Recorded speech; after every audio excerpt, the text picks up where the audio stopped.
a proud card-carrying member of DBU.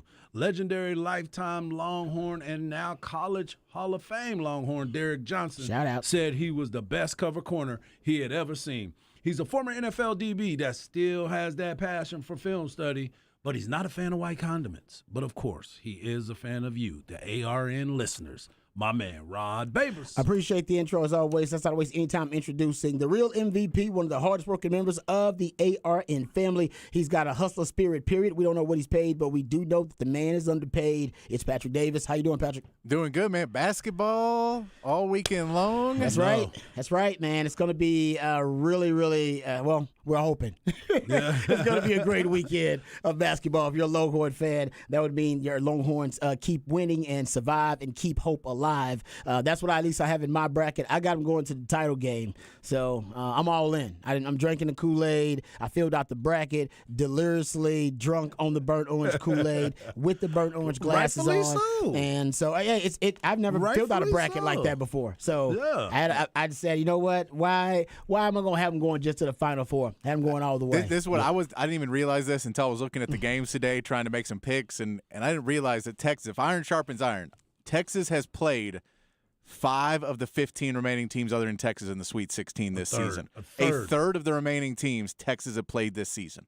Wow. They I played think about that with Texas, the Zags. Gonzaga, Creighton, Kansas State, and Arkansas in the scrimmage before the season. Oh, that's good stuff. Yep. I didn't think about that. Yeah, Yep. a third of the remaining teams they played during the And regular what was season. the record? So against they those split teams? with K-State, Nice, lost they to beat the Tennessee, Zags. beat the rest. Okay. Yep. I like that. That's a nice. So they are battle tested. They And are they're definitely experienced. battle They are tested. battle tested. There's no question about that. So we'll start off talking about Texas basketball, of course. Their big matchup versus Xavier. We got another day to talk about it, but it's worth it to do a deep dive and do a breakdown about these two teams and how the Longhorns can pull off the win and advance to the Elite Eight. So we'll get to that. Also, Kirk Bowles, that report. We'll start with that as well because it's a lot of discussion about whether Rodney Terry should be given the head coaching job and even Dickie V. Well, Dickie V has been weighing on it for a while, but he weighs in on it via Twitter and calls out Texas. So we'll get into that too. Specs text line's wide open for you, 512-337-3776. That is the number to the Specs text line. You also can hit us up via Twitter. I'm at Rod Babers in the Twitterverse. I'm at Harge at Hardball Harge in the Twitterverse. Patrick Davis, the real MVP at It's Patrick Davis in the Twitterverse. All right, you guys want to start with the preview, or we're going to start with the No, let's go ahead and get into the story. Let's get into the you story. Want to get into What the we story? waiting Yeah, on? I guess we got another day to preview and break we'll it down. preview it. And we'll get into it. Okay, so let's start with the Kirk Bowles story. I think that's a better place to start, and then we can then we'll make our way to the Dickie V tweet, which I thought was it was bold of Dickie V. Good for Dickie V. Okay, so according to Kirk Bowles, All-American statesman, Texas men's basketball coach, interim coach. Sorry, Come on, man. I can't even. If I said head coach, we wouldn't even be talking about this. Exactly. Texas men's basketball interim head coach Rodney Terry. Apparently, there is interest. According to this story, he is being pursued for head coaching openings at Penn State and at Cal. A source with knowledge of the situation told the Austin American Statesman on Wednesday. Well, it's about time that there was some news that come out that's saying that other people are interested, because to me, I believe that this is something to ramp up the conversations if they have not been had already. And I'm going to continue to say that. If this has not been had, and some of the stories say that it must not have happened, or else this probably wouldn't be out. But as you can see, other coaches that have been eliminated in the tournament that got to the tournament have now been picking up jobs.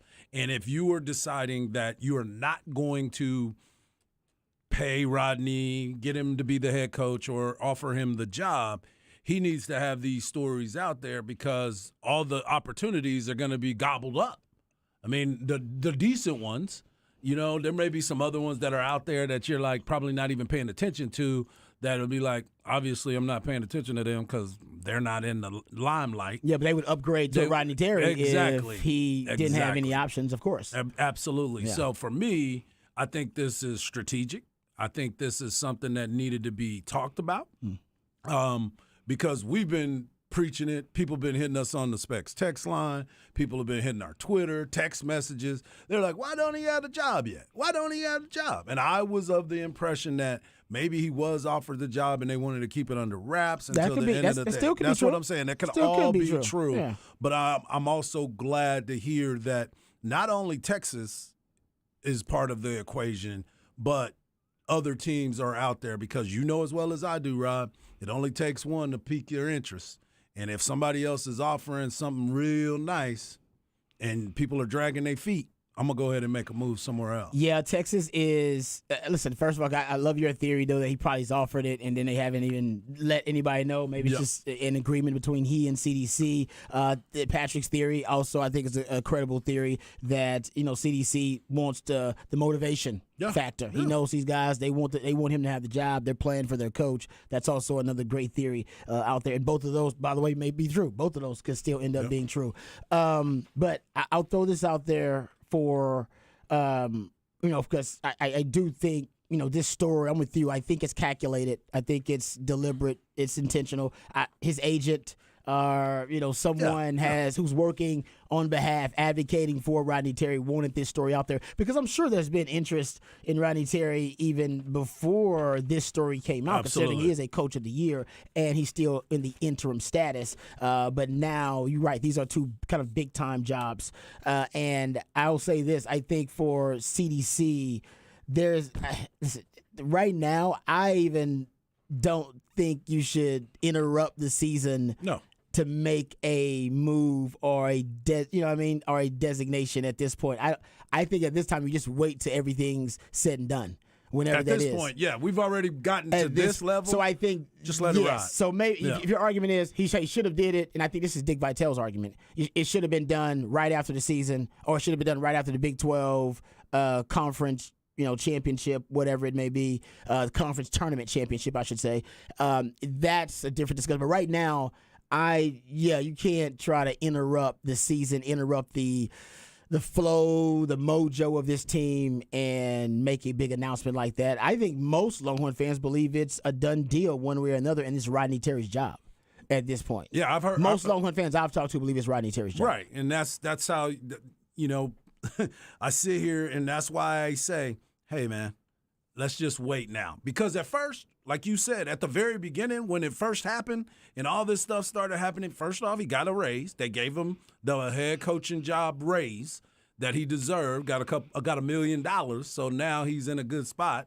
I mean, he's over $1 million. He didn't get $1 million. He became a millionaire. Mm-hmm. But then you sit here and you're like, okay, if they didn't give it to him immediately after the game when he won the Big 12 tournament, then there were some things that started to take place. The team keeps winning, and I'm just like, all right, just ride it out. Just ride it out. Why do we even need to talk about it now? Why do we need to continue to have this thought process? Because if he keeps winning, it's going to be real hard for him to not get the job. Yeah, and I think at the end, when it's all said and done, and they do give Rodney Terry the job, CDC would just say there were no other candidates. Exactly. It was Rodney Terry the whole time. Yes. We just wanted to make sure we announced it at the right time. Correct. For the team and for everybody else. And he'll say, Rodney and I have been having discussions about it, whether that's true or not. Right. But you know how that works. Exactly. And Coach Terry will agree, we've been having discussions the whole time. Because they know He's been my favorite. Texas knows they're in a power position here, guys. They do. They know Rodney Terry wants this job.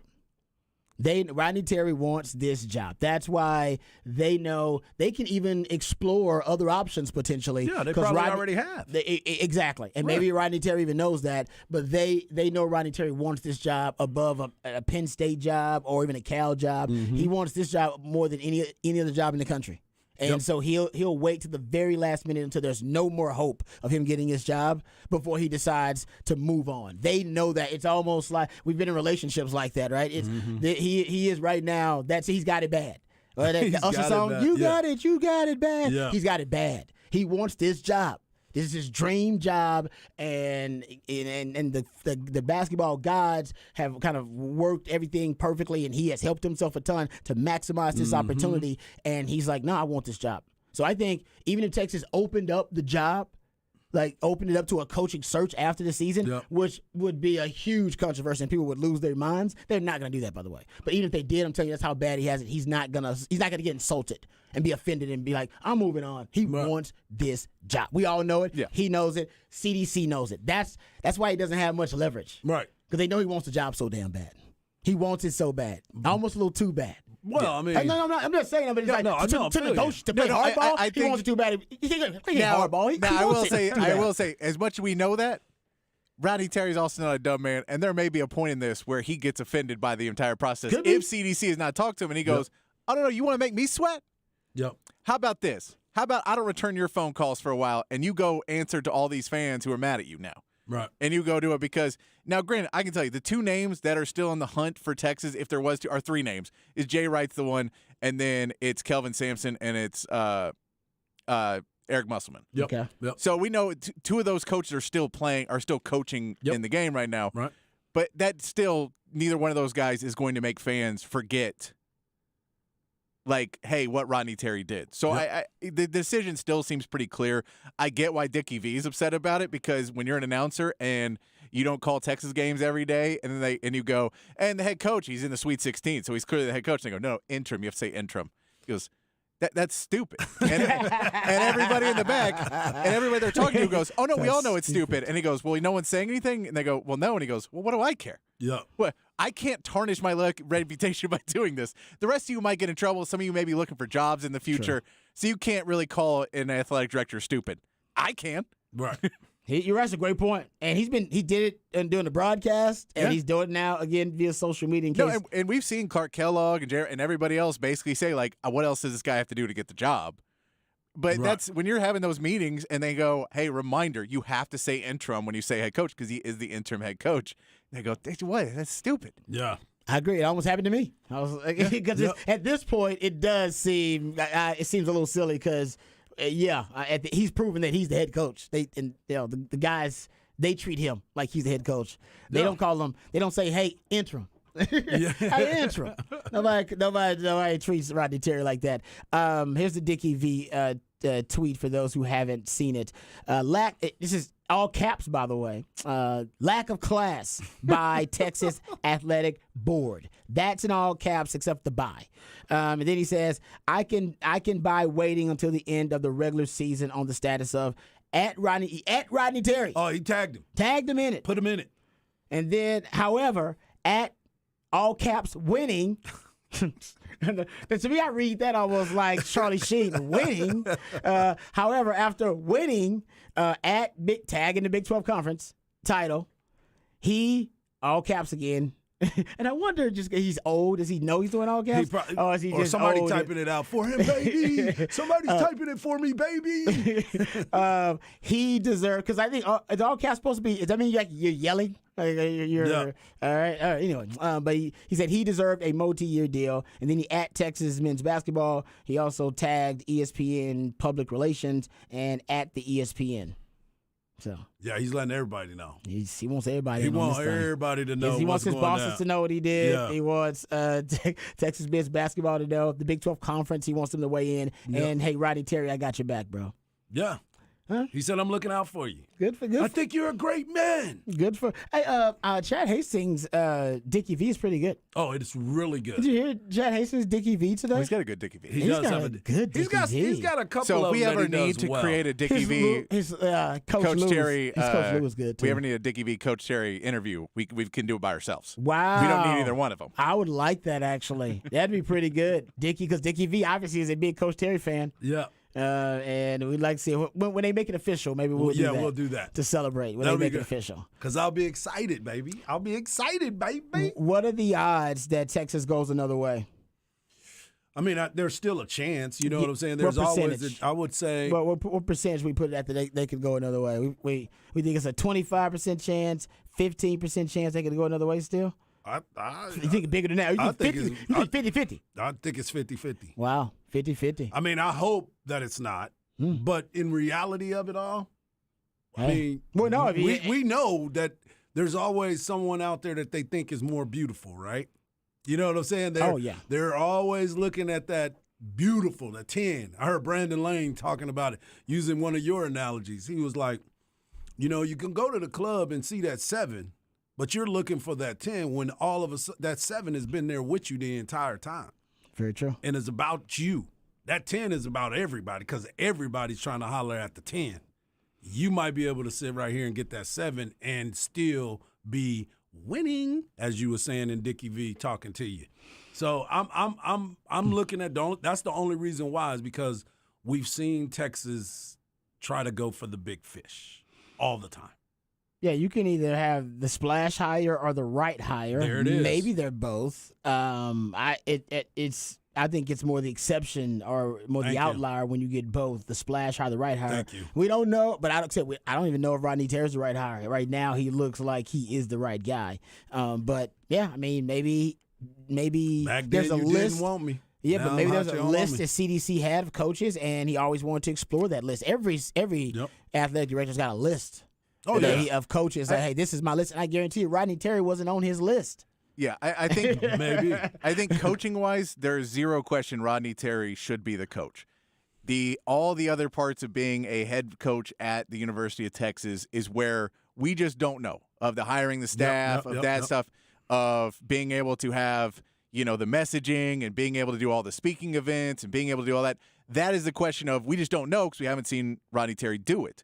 It doesn't mean he can't. It just means we haven't seen that. Totally agree. And some of these other head coaches, when you're hiring someone you've seen more of their head coaching experience, you can go, oh, no, I know he can do that because I see him do that.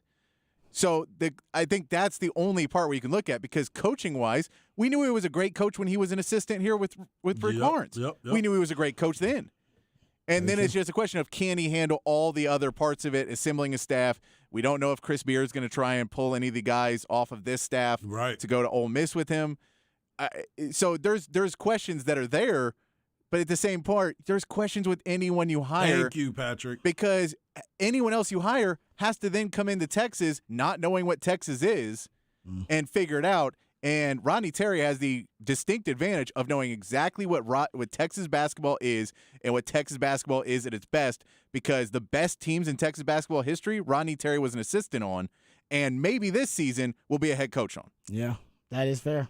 I'm in on that. No, that's a good point. No, listen, I am all about it. I think Rodney Terry is going to get the job, but like Hart said, he believes it's a 50-50 chance that CDC decides, hey, I'm going in another direction.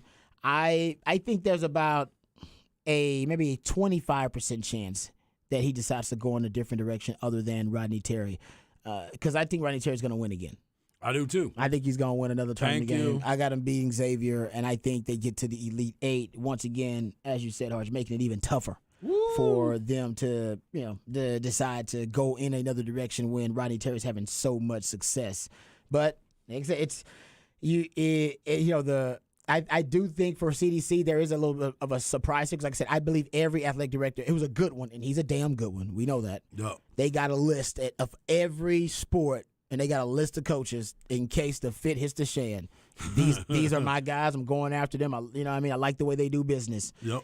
And I just think Rodney Terry wasn't on his list. And I think right now he's still getting himself comfortable with the idea of Rodney Terry being the guy. I do. So I think he's going to be him. But like I said, I don't know if Rodney Terry was ever on that list. Right, until this all happened.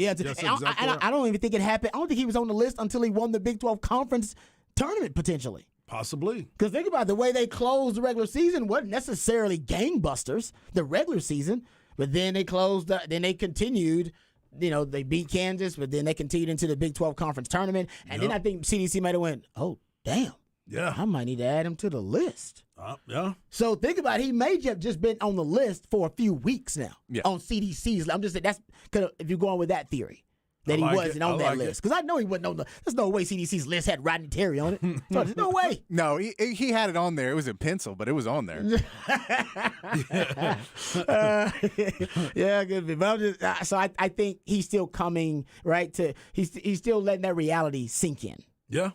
That, okay, it's Rodney Terry's the guy. And then still getting in. And then once you figure out he's at the top of your list, you're like, I got to get to know this guy. Yeah. I got to spend some more I time gotta with spend him. some more time with him. I got to get to know, his vision and what he sees for the program and what players he likes and, how he likes to treat his players, management style, leadership style, all that stuff. So I think now you may be going through that process. Yeah, there's a lot there's Really? a lot that you can think through in this situation. And for CDC, I mean, let's be honest. The dude has done a great job of he's done a everything that he's fantastic been. job. I mean, look at they won the Directors Cup 2 years in a row because of the athletic program. And you sit here and you look at the coaches that he has hired, and this is something that will be on his resume as well. So I understand the process. I understand what he's got to go through. I understand the thought and the effort that he puts into it. But the man he took over this program when there was a lot of turmoil. He led this team, kept them together, regardless of the age of the players that he has on these teams. These guys believe in him. He can recruit, because that was another thing that everybody, can he keep these recruits? Rodney was on Rick Barnes' staff as one of the top recruiters, period. He was getting players to the University of Texas, and he knows how to close when it comes to that. So I'm definitely in the corner for my man Rodney Terry. Yeah, when you got guys like Kevin Durant, LaMarcus Aldridge that you need to keep on the good side of the school as well. Yep. That Chris Beard helped repair a lot of those relationships that maybe weren't great with some of these guys. Yep. Rodney Terry's a guy that helps out with that as well. Yeah, I'm I mean, with exactly. I think it'd be really controversial at this point if CDC went a different direction, but he is the man. He is the man. And we all trust CDC. Yep, we do. CDC's been making good decisions here. He's got the athletic program buzzing, winning, Directors Cups. Football's on its way. Yeah, It's on its way. I know Directors Cups mean the overall athletic program and the success of it. Football is coming. I guarantee you that. But he's been really good so far, and I think there's a lot of trust in CDC getting it done. And I guess you may not agree with the process. I think ultimately Longhorn fans will get the result they want. Absolutely. Which right now is they want Rodney Terry. I'm with you on that. They want Rodney. I'm And with you on he that. deserves it. He's done a hell of a job. Texas right now might be the best story in college basketball. Right. Like that's. I mean, everybody's it's definitely everybody's getting a captivated national with that story. attention. It is. It's definitely getting national attention. So And I heard my man Bobby Burton throw this out there that in that Texas game, that Texas versus Penn State game was the most watched NCAA game in the first 2 rounds in 15 years. I like it. Everybody was It's waiting two big to see it. brands, Two though. big brands. I mean, like, yes. So people are watching Texas. No, they're definitely, and again, they're going to be the last game of the night tomorrow. I think that's the reason they so did it. National is going to be watching that again. They're like, man, let's see. We know it's late, but we think we can draw them in. Oh, we for think sure. people will stay up late just to watch. And it's on a Texas. Friday night. Yeah, people going to stay up late. So, and hopefully, they're staying up late for the Longhorns' victory party, their celebration. They'll play Xavier. We'll get into breaking down that matchup. I got some notes here. I do think from during the deep dive into the roster of Xavier and breaking down their scheme, I do think Texas is. I feel confident Texas is going to win the game, but you can't be confident in anything in Sweet 16. No, but because anything goes. I feel good about it. Yeah. I would say that. I feel good about it. And you should feel good about your all stat bracket challenge. So go over there and check it. Go to our Horn FM page and check it out right now. HornFM.com. Everybody's bracket is busted, but if you have Texas still in the running, you got a chance to win. And what do you win? A 55-inch TV that's brought to you by Audio Visual Consultation. That's the All Stat Bracket Challenge. Go to hornfm.com right now and see where you're stacking up. All right, go check out Horn FM. Lots of goodies up there for you. We come back. We got to talk NBA on the other side. Controversy in that Mavs-Warriors game, but Mavs lose again. Ja Morant made his return against the Rockets, and also the Spurs losing to the Bucks. We'll get into all of that and more and talk some NBA on the other side. Continue the hoops conversation right here on Ball Don't Lie. I wonder if we're not the Horn.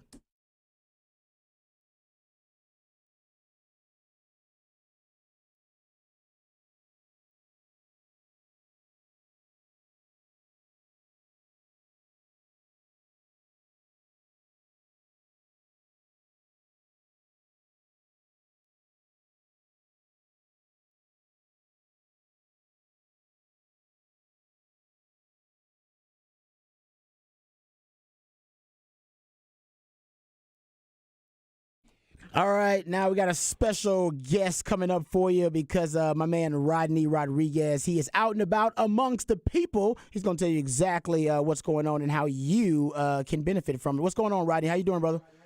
Rod, how you doing, man? How's everything back at the flagship, brother? Oh, everything is great. I'm glad that you're on, man. There's actually a lot of racing news going on these days, especially you got NASCAR coming to town. But before we get into some of that, give us your thoughts about where you're at today.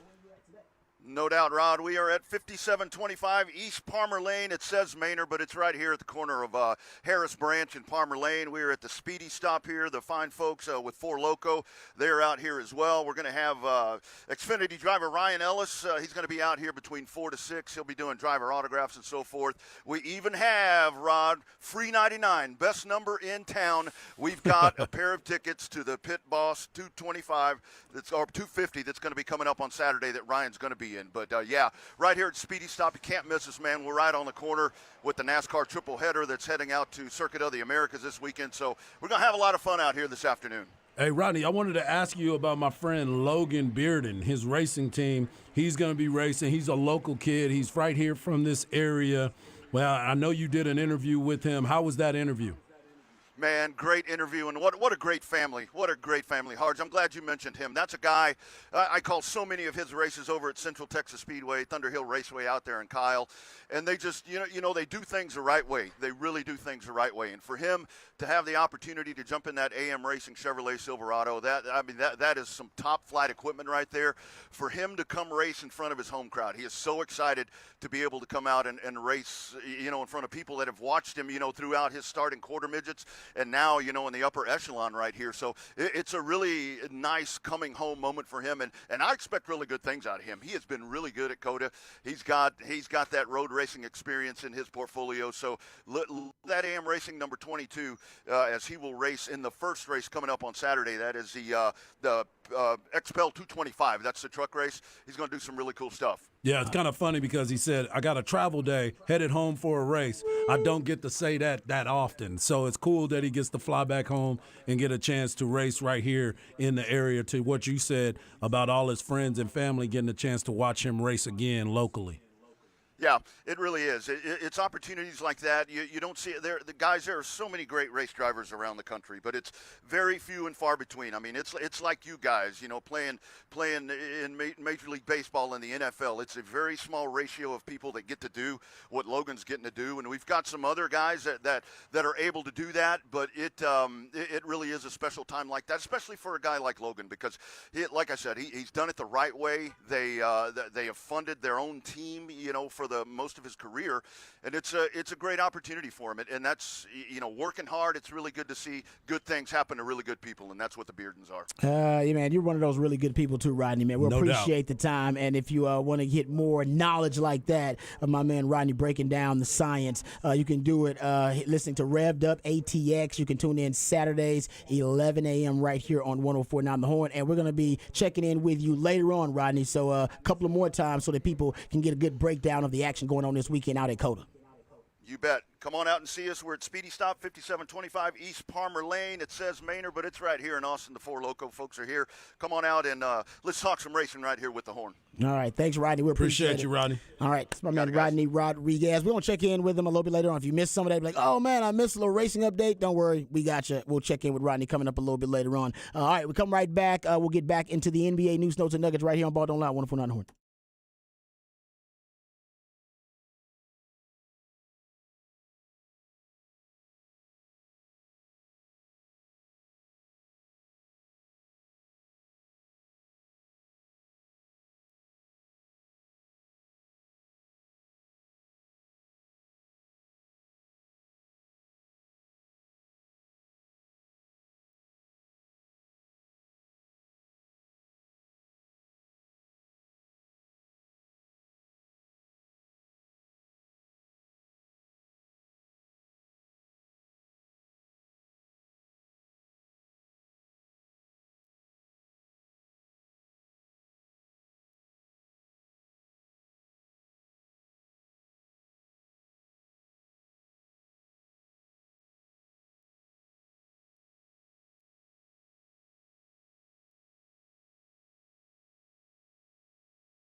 All right, welcome back to Ball Don't Lie right here on 104.9 The Horn. New theme Thursday based on the songs played by my man Patrick. We're supposed to gather clues and hints that lead us to the new theme of the day. Hart says he already has it. Yep. What you Sweet got? 16 basketball. He said how sweet it is right now. First song. Gonna be a lot of songs that are sweet. There it is. There it is. That's easy. Good Yep. job. Good Yep. job there. Good job, Harch. All right, Sweet Jams coming up that is the new theme of New Theme Thursday. Getting you ready for Sweet 16, which the games for Sweet 16 start up tonight. Yes, sir. All right, we'll get back to some Texas basketball conversation. We'll get back to some tournament conversation. We got to continue the hoops conversation. Let's get back to the NBA because, say back to the NBA. We haven't talked a ton of NBA, but the NBA is starting to get really interesting. I think they got single-digit games left, like 9, depending on what team you follow. I believe around 9 games left Yeah, in the regular anywhere season. from 8 to 10. Yeah. But I think we're down to 9 on most I think teams you're down now. with 9 on most teams. So I mean, we are. It's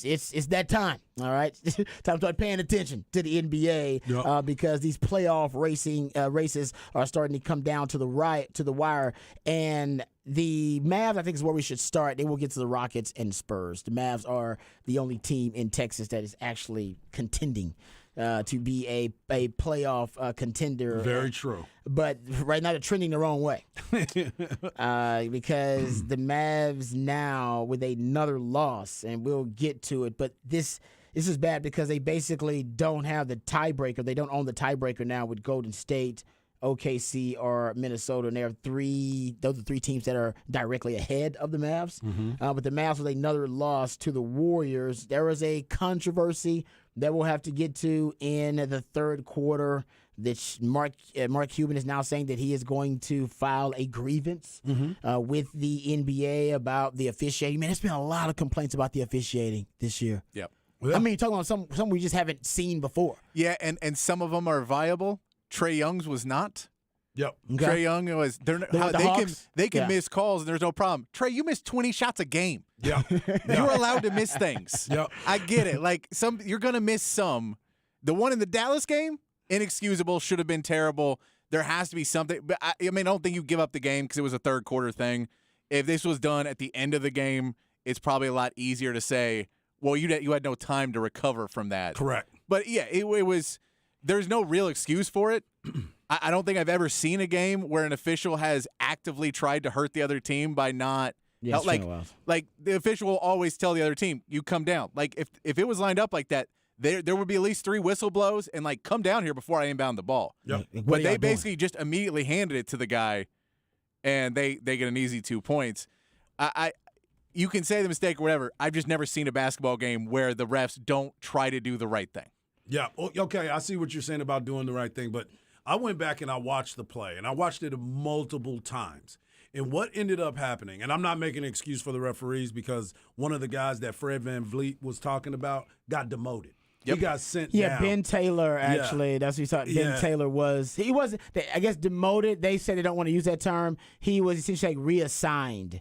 to the G League. No, he's still doing NBA games. He's still doing NBA games, No, I'm but they just they moved him out of they definitely moved him out of certain games. Yeah, but he just and, reassigned. Like there's rotations and rankings of referees, Yeah. and he has moved down that list considerably. He has not been demoted or disciplined by the NBA. They say that's kind of a loaded term, but he basically he is working as a crew chief in that Atlanta game. He works as a crew chief, but yeah, they're changing his schedule, and that was the ref that you talked about. Fred VanVleet dropped the F-bombs about. Mm-hmm. Yeah, so continue. Sorry. So when that call was made last night, he pointed towards Golden State, and what people continue to not think about was they called a timeout immediately. So when he pointed, that's what they do. They point and say who called the timeout, and they pointed him there. That would be the only thing that I would say, okay, I would give him a pass on it because he called it, Golden State, and then they called a timeout, and then he pointed immediately to the bench. And they're saying that the refs are saying we pointed for the timeout. Yes. And Yes. initially they pointed, right? The original call was boom, Warriors ball, and then they called timeout, and then he pointed the other way.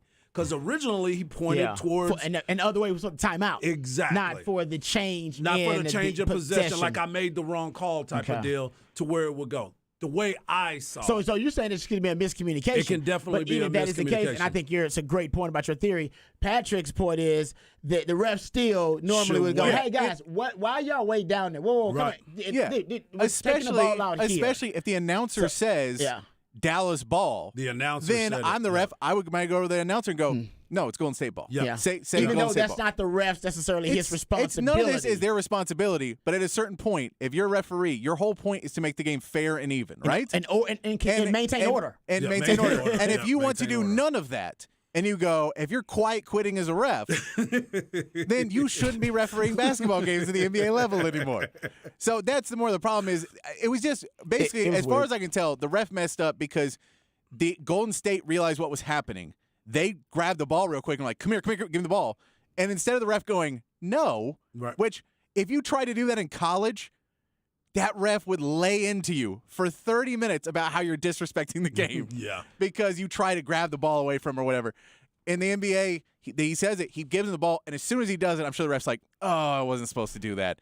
But then they can't go back and go, hey, guys, sorry, which they should have just gone, hey, whoa, blow the whistle. No, Yeah. we're not doing that. So you do acknowledge so that the Mavs should have had more. They should have been more aware. Yes. Okay, of Yeah, the the situation. Mavs It's like- should have been more aware. Okay, yeah. I've never seen that happen in basketball before at pretty much at any level where a referee Just lets it go. actively doesn't help another team to make the game right. He just facilitates chaos you instead.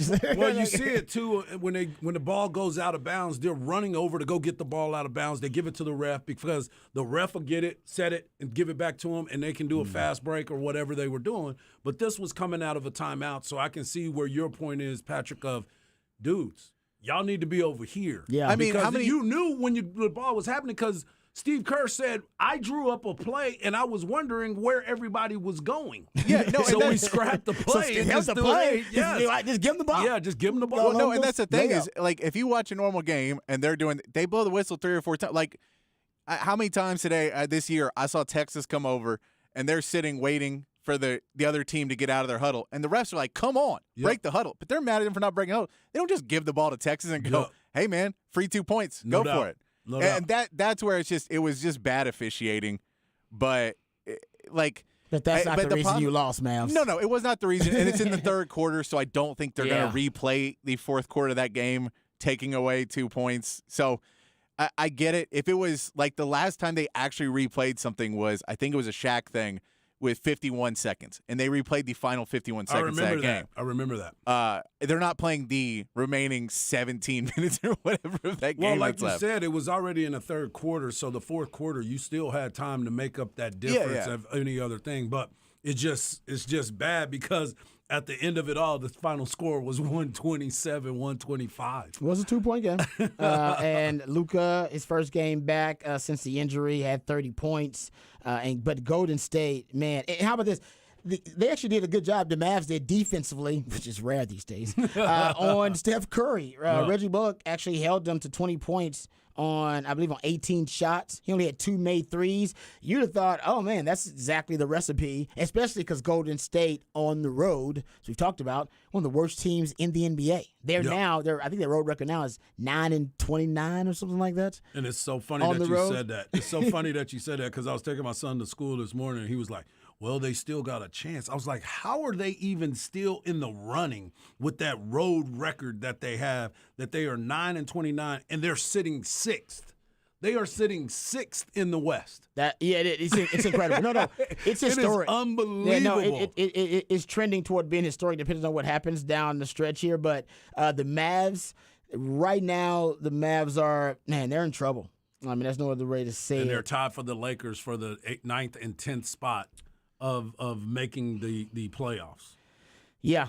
And if not for one thing, that the Mavs are doing really well. I'm not just gonna just hate on Beat the 'em Mavs up, the entire time, but the one thing they are doing really well because they lost that game because of their defense. Their defense is just horrible. Their defense, particularly down low.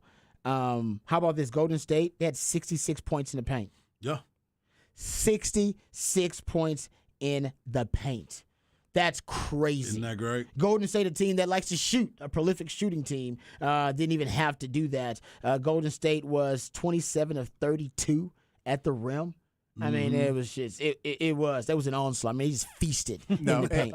And I mean, it's exposing a lot of problems. I think it's a Jason Kidd problem, but Mark Stein tweeted this out yesterday. We'll add in the other number, but since trading for Kyrie, they're 3-6 with both guys in uniform. 0-2 now with Luka only. 3-1 with Kyrie only, and 1-2 with neither available. The problem may be that this team, that Kyrie at least tries to play defense, and Luka doesn't even try to really even do that anymore. And if you have a guy, if no one on the court other than Maxi Kleber wants to play defense, and maybe a little bit of Reggie Bullock, Yeah. he'll play a little bit of D, but he's not like you can't win. You just can't win when nobody wants to play. And I get that bothers Jason Kidd, but if you don't, like, I'll give respect for Nate McMillan. That Nate McMillan went out on his horse. He said, "Look, I know how the Hawks can win, and if Trae Young and DeJounte Murray don't want to be a part of that, then I'm going to coach them the way. I'm going to sit them down when they don't play defense. I'm going to do all those things, and I'm going to get fired for it. But I'm going to still coach until I get fired." Jason Kidd has quit coaching. Now, he didn't quite quit. He has completely quit. Was Jason Kidd up and yelling? No, Mark Cuban was. Jason Kidd didn't even care. He's like, 2 points. Guys, you got us again. Yeah. Like, he is the laziest. And if I'm Mark Cuban, I fire Jason Kidd today and say, if there's any hope of salvaging this team, it's getting rid of this dead weight who doesn't seem to want us win, does not seem to care to win about winning basketball games. This is a perfect time for you to say, I really miss Rick Carlisle. Yeah, I mean, he's enjoying Indiana. And it's crazy that the experiment is not working. Obviously, I mean everybody can see that. But everybody thought it would be a Kyrie induced, meltdown of some kind, and it's not Kyrie. No. Kyrie he's actually playing really well. That's what I said. He's 3-1 in games where Luka sits and Kyrie plays. They're 3-1. He's playing really well. And by the way, right now the Mavs are one of the most prolific three-point shooting teams in the NBA. It's crazy. How about this? They're averaging 16.6 made three-pointers per game. They had 17 last night. They were 17 of 40. All right, last night, which is pretty damn good. That's around nearly 43%. The all-time record for made threes per game is 16.7. Wow. The Utah Jazz did in 2021. Like, they are making a ton of threes. So think about this. This is all since they acquired Kyrie. Right, since they acquired Kyrie. So those numbers I gave you were since they acquired Kyrie. Since they acquired Kyrie, they've been basically one of the most prolific three-point shooting teams in the NBA. But it hasn't really, and strangely enough, it hasn't really amounted to wins. Because I think since they got Kyrie, I mean, my man Patrick just gave you numbers. They're like 7-11 or somewhere around 7-12, somewhere around there. And they have right now, if you go look at it, they have 4 games in that time period, in that span since they acquired Kyrie, of 20 or more made three-pointers in a game since February 8th, I believe it is. Last year, they had 3 such games the entire season with 20 or more made three-pointers. Man, they're hitting a ton of threes. And that's the crazy thing. So their opponents are averaging around 10.6 made threes per game in that time span since February 8th, and they're averaging 16.6. So that's around 6 3-point difference, right? 6 3-pointers per game difference. Guys, that's like 18 points, and yet they're still losing games.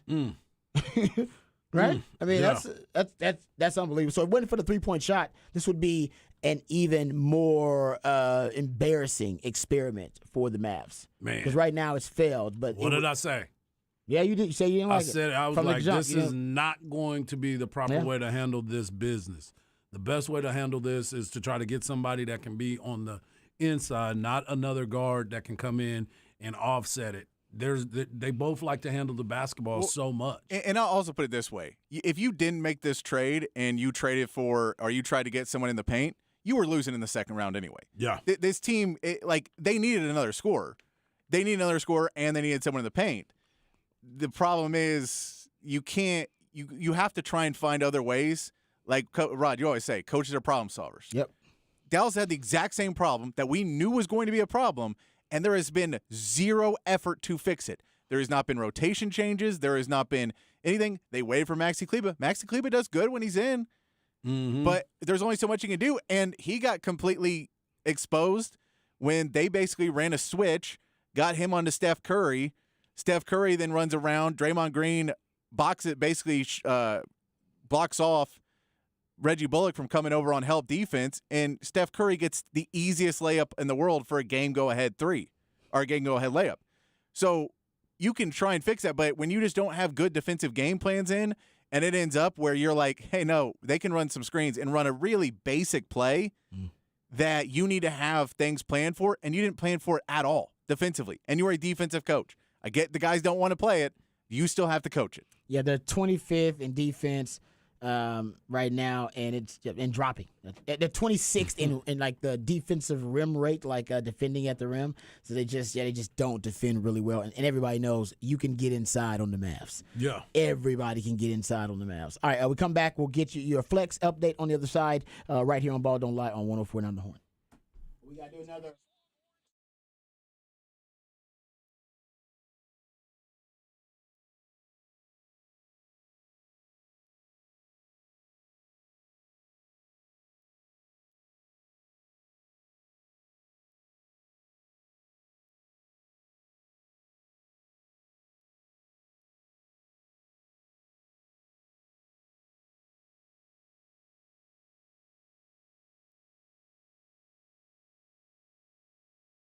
Mike Hart here, and I want to talk to you about Blue Chew. My man Rob Abers always talks about having that clutch gene. What better way to have that clutch gene when it's not that time, but when it is time, you got Blue Chew. Blue Chew is a unique online service that delivers the active ingredient as the same active ingredient as Viagra and Cialis, but it's also in a chewable form. You want to make sure that when it's game time, it's time to show out. But better way to show out than with BlueChew.com. Go online right now. You get an online prescription. You don't even have to go to the doctor's office. There's no awkward conversations. You just answer a few questions, and then you get a chance to talk to one of their online medical professionals. And once they approve you, you will receive your prescription within a couple of days. The best part about it, like I said, it's all done online.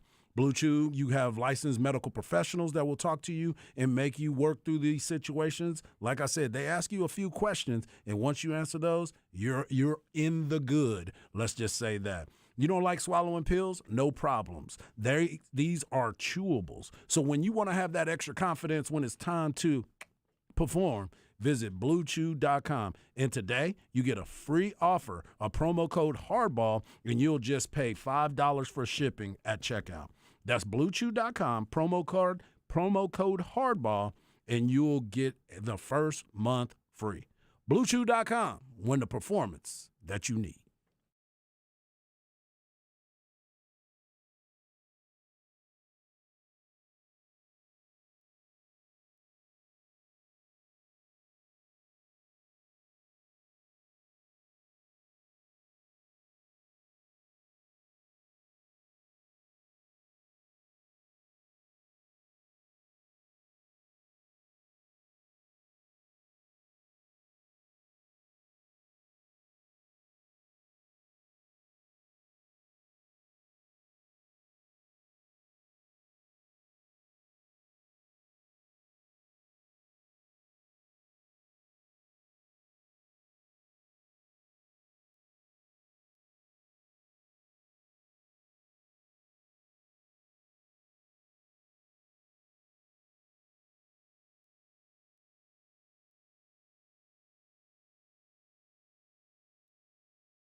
Welcome back to Ball Don't Lie right here on 104.9 The Horn. It is a new theme Thursday edition of Ball Don't Lie, and the theme for the day, based on the selections that were played, my man Harge got it on the first guest this time, and it is sweet songs right. that are all about how sweet it is, because the Sweet 16 starts up tonight. So we'll get some more new theme Thursday musically themed days of the week. But first, let's check in with my man Rodney Rodriguez. He is out of Revved Up ATX, by the way. You can catch that Saturdays 11 a.m. right here on 104.9 The Horn. But he is out and about amongst the people because he is a man of the people, a Renaissance man. Rodney, how you doing, brother?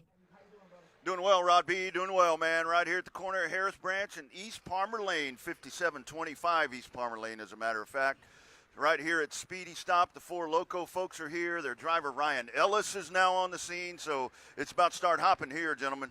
Oh yeah, my man Nate on the Specs Texan said he's gonna come by there a little close to 6 o'clock. I know you're gonna be out there right up until 6, so he's gonna try to hit you up. I'm sure a lot of other people be trying to get off work a little bit early so they can come out there and holler at you. No doubt about it, man. Hey, Rod, you know how it is, man. Men of the people like us, man, we'll stay a little bit later if we have to. We'll hang out. We'll hang out, guys. We'll hang out. That's good news. That's good news, brother. All right, well, while we got you, man, because we know there's a lot of excitement, give people some details about why they should come out there and visit you, but also the big NASCAR event that's going on at COTA this weekend. This is really going to be a great weekend. Weather's going to be awesome. It's not going to be too hot. It's not going to be cold. It's not going to rain like it did the first year. The beauty of this is with NASCAR coming in, you're not getting one, you're not getting two, you're getting 3 races.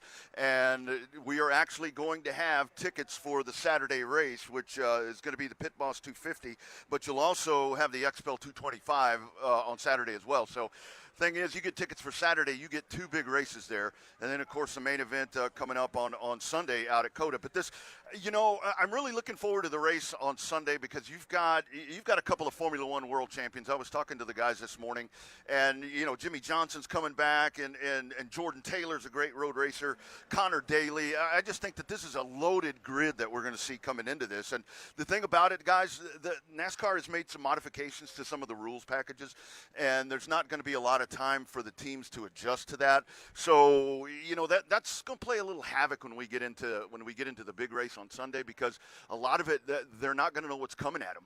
And when it starts to get warmer out there, that's going to change up track grip and all of that. It's going to make for a really interesting race on Sunday. But Saturday is a can't miss as well. I mean, you got to get your hands on even a general admission pass to get out there and just go see the sights and sounds. I mean, because it's so much more than the race. I mean, there's just so much to do out there. It's like a carnival atmosphere out there if you haven't been to one of these things. So let me ask you this. When everybody comes into town, because obviously there's a huge NASCAR following that also is part of like COTA as well, because people follow the F1 so well.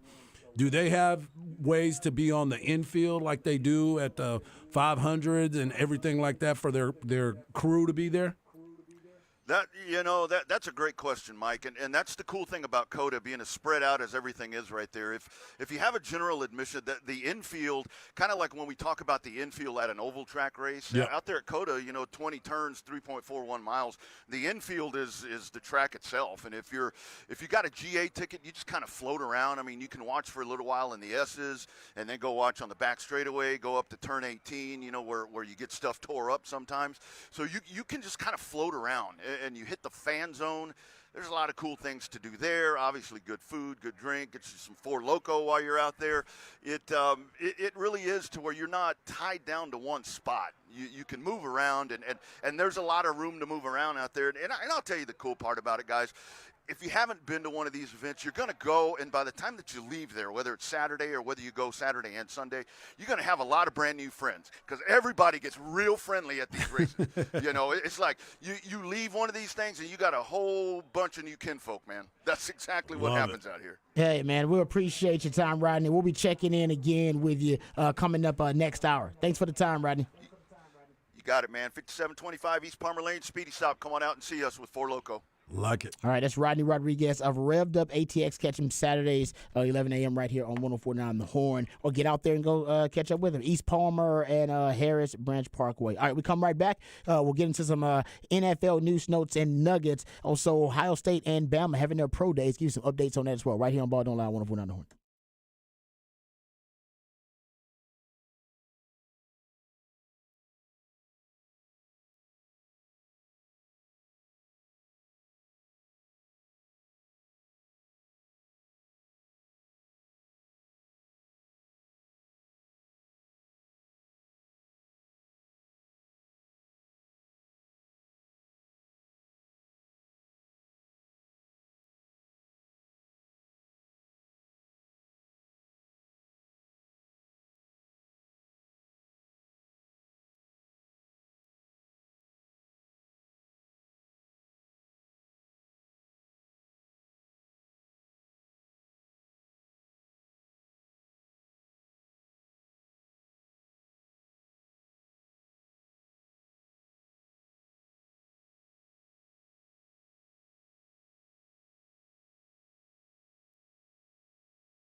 All right, welcome back to Ball Don't Lie right here on 104.9 The Horn. It is a new theme Thursday. The theme all about how sweet it is. The Sweet 16 is upon us, so it's actually songs that are associated with sweetness, things that are sweet. It's my man Patrick, the Idealionaire, coming up with a new great theme for us. We appreciate his efforts as always. We appreciate your participation on the Specs text line, 512-337-3776. Hard Knock Life coming up for you in about 20 minutes. What you got for the people coming up, Harch?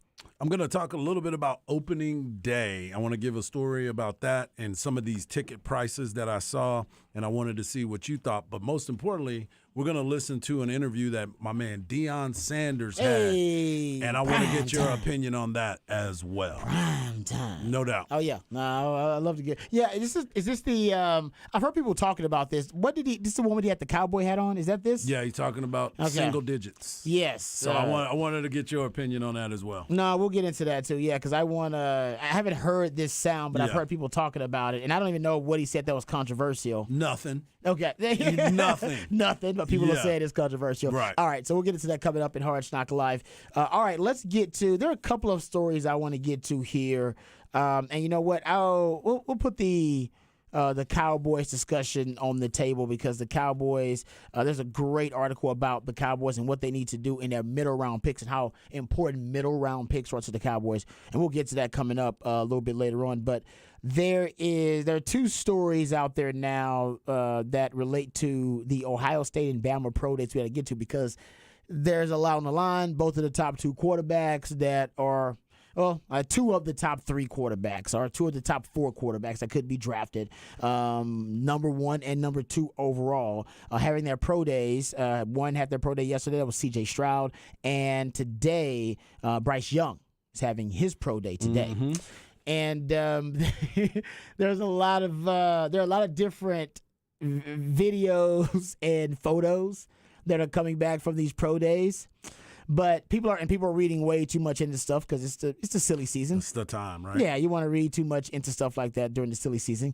But there's a video and a photo that has surfaced and kind of gone viral of the entourage, like the basically the group.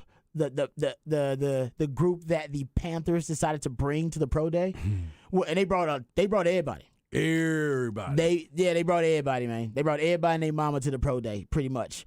There was a list of all the personnel, but it was the owner, the head coach, the GM, the assistant GM, quarterback coach, couple of scouts. I'm not making this up. Actually, they brought. I believe they had 9 different. They had more than any other group at the pro day. Actually, I take it back. It was 14. They had 14 people at the pro day. Yeah, that's good. And it is good. It is means definitely good. But a lot of people are saying, are they reading too deep into it and saying because they had so many people at the Ohio State pro day to see C.J. Stroud, then that's your proof that they are overwhelmingly leaning towards C.J. Stroud over a Bryce Young. I'm with you on that. Over-reading. I don't know if that means that. I think that. What'd you say? It's silly season. It is silly season. I think they are leaning that way, though. I don't think I don't think that is a clue that they're leaning that way. And as a Texans fan, you're hoping they're leaning that way. Because you want your quarterback. I mean, for those that are in favor of Bryce Young. I was going to say, because some people actually prefer. I was listening to Hogan. He prefers C.J. Stroud. He's preferred him for a long time, but he's from Ohio. That is also true. You prefer C.J. Stroud, though, too. I do. I've liked C.J. Stroud from the very beginning. I like the way he spins the football. Yeah. Nothing against Bryce Young. Obviously, he's a Heisman Trophy winner, but if you look at C.J. Stroud and the way he goes about his business, I'm all in on him. But you cannot go wrong with either one of those quarterbacks. Yeah, I actually think. But I'm not saying you can go wrong with either one. I mean, we have no idea what's going to happen with these QBs. I mean, that's very true. They could both be great, but they could both end up being busts too. But I will say, I do think, and Frank Reich has admitted he does not have a preference. That's right. The GM of the Panthers, Scott Fitterer, he was in Seattle on their front office, I should say, when they drafted Russell Wilson.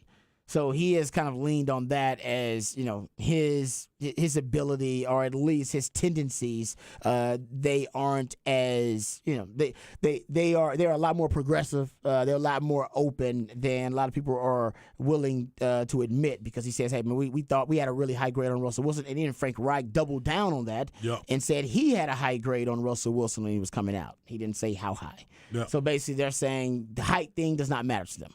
They're not concerned about the height. No. I think that's a bunch of BS. Do you really? Yeah, I think height is a big deal to Frank Reich. It is. I think it is. Yeah. Okay. He can say what he wants, but I'm just looking at your history of quarterbacks. Okay. Yeah. And your history of quarterbacks tells me you prefer height. Like I said, it doesn't mean that you won't draft Bryce Young number 1 overall, but I think if he does it, it's more, and what the reports have said, his owner prefers Bryce Young. It'll be more that, in my opinion, than Frank Reich saying, oh, we did all the research evaluation and we thought Bryce Young was the best quarterback. I think Frank Reich likes taller, statuesque, pocket passing QBs. Like I said, hey, if you look at all my history of my ex-girlfriends, I like big booty brunettes. Does not mean I'm going to ignore the big booty blondes. So he may decide Bryce Young is his guy, but his history says 6'4", 6'5" or taller. Yeah. Or 6'4", or 6'5", in that range. He has never coached a quarterback that's really shorter than 6'3". Really? No. Okay. I mean, all his quarterbacks have been tall. Well, we'll see what happens. So in this draft. maybe he wants to shake it up, but you're saying going with your history, there's a certain quarterback that you seem to gravitate toward. Yeah, I'm down with it. I mean, either way, I look at this quarterback group and what's going on with them. There's so many that are out there, and there's going to be even more next year. So do you make that move if you're number 1? Do you take the quarterback, or do you wait one more year?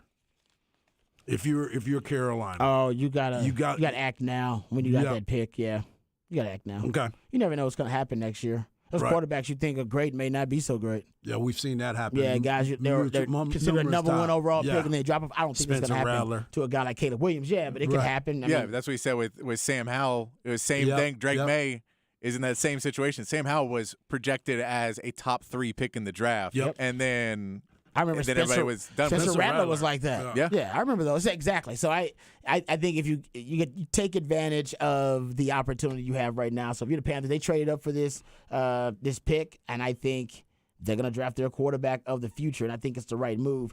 Who they draft, I have no idea. Like, I don't know. And I don't, like I said, nobody knows what the hell they're doing at quarterback. So, I'm not going to judge them or blame them if they draft one quarterback and he fails. Everybody's pretty much throwing blank at the wall and seeing if it sticks when it comes to QBs. For sure. So Bryce Young could end up being, like they said, the mini Patrick Mahomes. That's basically what they're calling him. And if somebody told me that I could draft a mini, kind of paint-sized version of Patrick Mahomes, I probably would take it. Right. If he's that. Is he that? Nobody thought Patrick Mahomes was going to be Patrick Mahomes either. You know what That's I'm saying? The whole point. Andy Reid and Brett, Veach, they had a little bit of, I guess, an inkling that he was going to be special, but they probably know he was going to be GOAT status type special. Right. So I'm with you on that. You just take your chance with the QBs, man, and I like them both. I do. I like them both. I like Bryce Young a little bit more than I like C.J. Stroud. I was just going to say, if you were the Texans, who are you taking? Well, I'm going to go with the Texans. Like if that quarterback failed to you, if you didn't screw up the tankathon, you mean? Well, yeah. But even then, they screwed it up. They don't have their choice of the quarterback. That's the whole point. But if you were, you got to take whatever is left to you. So so that's my point. Let's just say that one or the other goes number 1.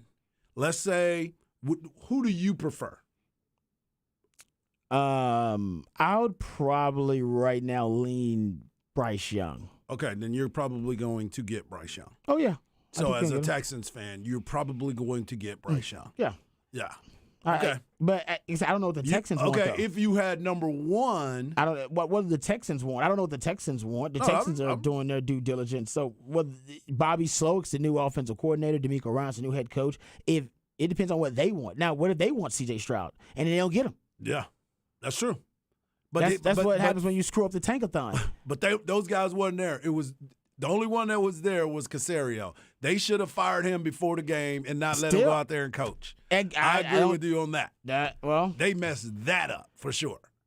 So that's their mistake. But we can't be wishing that evil on Ricky Bobby. Don't put that on me, Ricky Bobby. I can't put it on D'Amico because D'Amico wasn't there. But think about it. If you say they fall in love with one of those quarterbacks and that quarterback is not the QB that falls to them. Yeah. I get it. No, that's what I'm saying. But I was just asking your opinion. I'm not even thinking about them because they messed it up. But if Rob B was in the front office and let's just say you stayed at number 1, would you take Bryce or would you take C.J. Stroud? If I was at number 1 overall? Yep. Does my team should matter? Like what pieces I have? I'm saying you the Texans with all their new pieces. But I'm just saying, so I'm the Texans, I'm the Panthers. I'm giving you the Texans because that's your squad. Yes. I'll take Bryce Young. Okay. So you might end up with him. Yeah. So there we go. I got the O-line I can deal with. Yeah, he can hide.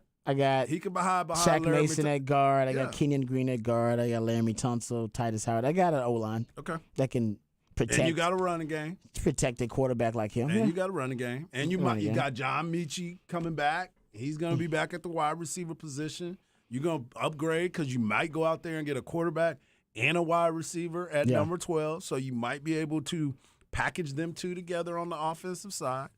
But with D'Amico Ryans being a defensive-minded coach, you still got that possibility, too, of me drafting somebody at number 12 on the defensive side of the ball.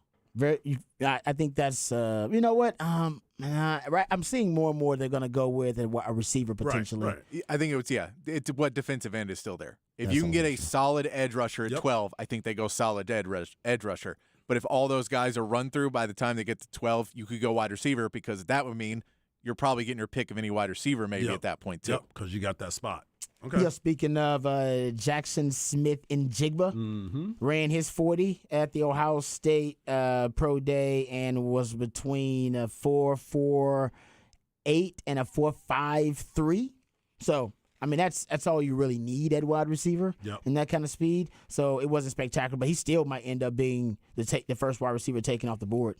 I think he's my top wide receiver. I like him a lot. I like him a lot. You guys have a receiver on the board higher than Jackson Smith and Jigba? I really do like him, but I also like Quentin Johnston too.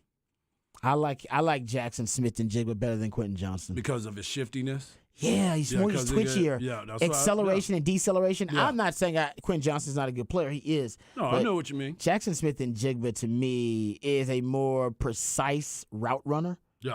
And that's what I need from my wide receivers. I want guys that can create separation via their precision at the top of the route. Got you. From acceleration, deceleration. And that's not how Quentin Johnston operates. He's just a mauler. Like he's going big body. Yeah, he's big body He's going out there. He's going big body. He's 50-50 ball. Not for me. Yeah. Ain't more like 80-20. He's one of them dudes, which everybody's got their own, style. Well, I prefer the Jackson Smith and Jigba style. I want that guy. Wait. But if you think the Texans and going in we use Debo Smith the way we do model in San Francisco. What, Debo Samuel? Yeah, Debo Samuel. Yeah, sorry, Debo Samuel. Yeah, but if you're talking about that and going, hey, maybe we can, if we get a bigger guy. Oh yeah, but we can use him in different ways. They could, but Quentin Johnston's not that body type. He's almost too big. He's not compact enough. Gotcha. You need you need a guy that's like really compact. And everybody's looking for that guy though, by the way. Yeah. Everybody's looking for the next Debo Samuel. Everybody is. They can't because those guys are rare. You can't find that. That's why you can't find them. That's why they keep looking for them. That fill that. Yeah. I always say like Jordan Whittington should end up being one of them kind of guys. Who you tell? Buddy, I admit, knock on wood, wit. You can't force it on him because you can't even stay on the field necessarily. Yeah. But when he is healthy, I think he's kind of one of those athletes. He's one of the realest that is out there. Yeah, those are certain types of athletes. And I wouldn't doubt if the Texans, good point though, Patrick, are trying to find that guy to replicate the positionless football that my man Shano loves to or is popularized in the NFL, at least on the offensive side of the ball. Mm-hmm. Let's get to, that's because we got your Harsh Knock Live coming up, so I want to make sure I give you time. But you guys, Roger Goodell's getting an extension. Like this is happening. We talked about this a little bit, but they're going, I think it's not the competition. It's a compensation committee. Yeah. They have a compensation committee and they got a competition committee. So the compensation committee, they're working it out. Jerry Jones reportedly based on Mike Florio's reports, he's the only dissenting vote when the owners voted of the 32 teams, when they voted on who should, or at least on if Roger Goodell should get an extension. It was a 31-1 vote, and he says that it was Jerry Jones that dissented, but who knows? They do have a history, he and Roger Goodell. And he put the business out there and said that's who it was? That's what Pro Football Talk said. No, that's what I'm saying. Yeah. Like, and I don't know if he's speculating that or he got a source that said that, or if because there's no way. He would. That's not public information. I don't think. Yeah, it seems weird. There's no I'd way still it's public say information. it still blows my mind that Daniel Snyder would vote for him. It's like maybe his vote wasn't there. Maybe he didn't know. You said 31. Yeah, maybe So. he wasn't there. Maybe he sent somebody by proxy for his vote. But still, he seems like he'd be like, "Hey, forget that dude. Yeah. That dude told me to sell my team and try to like he goes get the government to come after me now." That's true. But you know what those owners, what matters to them more so than their grievances? Straight cash, homie. That is true. He is like, that dude is about to make me a liquid billionaire. Yeah, exactly. Yeah. You know what? Yeah. Maybe we'll vote for him again. That is why that's why they forgive all. Now Jerry doesn't. If Jerry is indeed the dissenting vote, he doesn't forgive as easy as the other owners and billionaires. But they love Roger Goodell, guys. They love him. This is going to be his fourth extension. Yeah. I mean, the NFL loves this guy. And New York Times, so this is from 2020. So I was trying to get current information on how much Roger Goodell gets paid. Hard to find current information on it, but this is from 2020 New York Times article. They revealed that Roger Goodell was making $64 million per year. Yeah. He's made $500 million since he's been the commissioner of the league, and his contract is fully guaranteed. Lamar Jackson would like that. Thank you. Every dollar of his contract guaranteed. That's probably. I think that's the part that Jerry Jones didn't like. Was that it was like, wow, this dude getting guaranteed money. We ain't giving nobody else no guaranteed money. Thank you. So I kind of feel Jerry. I can't feel Jerry. Jerry's like, let's put some stipulations in this damn thing or something. Yeah. Let's make it incentivized or something. I do think he does have incentives in there, but this is just kind of the base, I guess, is what they're saying. He makes $64 million, and I believe he's going to make more than that on this next one. So he's going to probably be in the $80 million a year range. Oh yeah. For his new contract. He's making that bread, man. He has access to a private jet, but he has to pay back expenses on that. So he has access to it, but he can't just use it willy-nilly. He's got to pay for that private jet. Man, he's making – I mean, honestly, Roger Goodell's going to be a billionaire potentially before he's done in the NFL. I mean, he's already made $500 million. This was from 2 years ago. Right. He may probably up to $600-something million now. Roger Goodell might end up being a billionaire before this is all said and done as the commissioner of the NFL. The most hated for no other reason. That's why he's paid to be the villain. Yeah. Yep. Because the owner's like, listen, man, we don't need people talking ish on us. You need to go out there and be the a-hole for all of us, all right, and have people hate your guts. And they do. They boo him at every draft. Right. Boo. He's like laughing all the way to the bank. He's like, boo, baby. They pay me more money when y'all boo. I get a bonus. I get a That boo means bonus. I'm doing my job. I get a boo bonus up on this joint, man. Yeah. Please boo me. Oh, Yeah. that is amazing. $64 million a year. I love it. And some people would argue he has mismanaged a lot of the big issues. He did.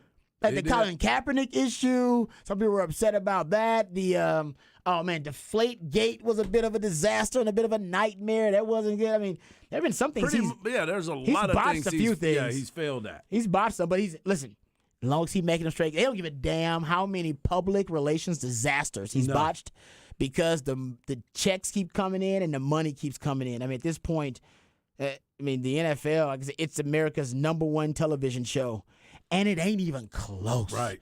Nothing's close. You're right. 82 of the top 100 most watched television broadcasts last year were NFL broadcasts. Nothing's even close to it.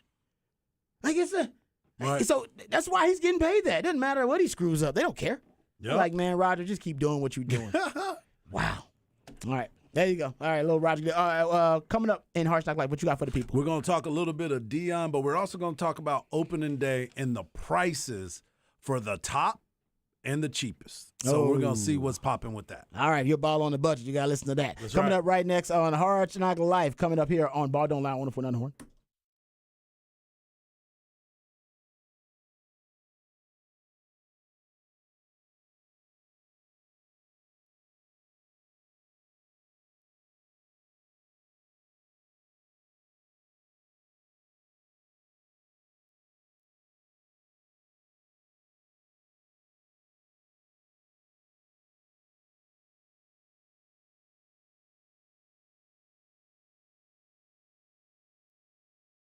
All right, folks, welcome back. And let's not waste any time. We got a very special guest joining us right now. You know him, Rodney Rodriguez of Revved Up ATX. You can catch it live right here on 104.9 The Horn, Saturdays at 11 a.m. And he is out and about because he's a man of the people. He's out there hanging out with the people. What's going on, Rodney? How you doing, brother? Rod B, my man, we are just out here having a good time, man. The Four Loco folks are out here with us, 5725 East Palmer Lane, right at the corner of East Palmer Lane and Wells Branch Parkway. You cannot miss us. You got to make your way out here. And actually now, Rod and Mike, I'm joined by the driver of the Four Loco Chevrolet Camaro for Alpha Prime Racing. So we're going to get a few words here with Ryan Ellis as he gets set for the weekend. So Ryan, coming into COTA right here, this one's right up your wheelhouse, man. I know you've got road racing background and so forth with the Spec Miatas and SCCA and NASA.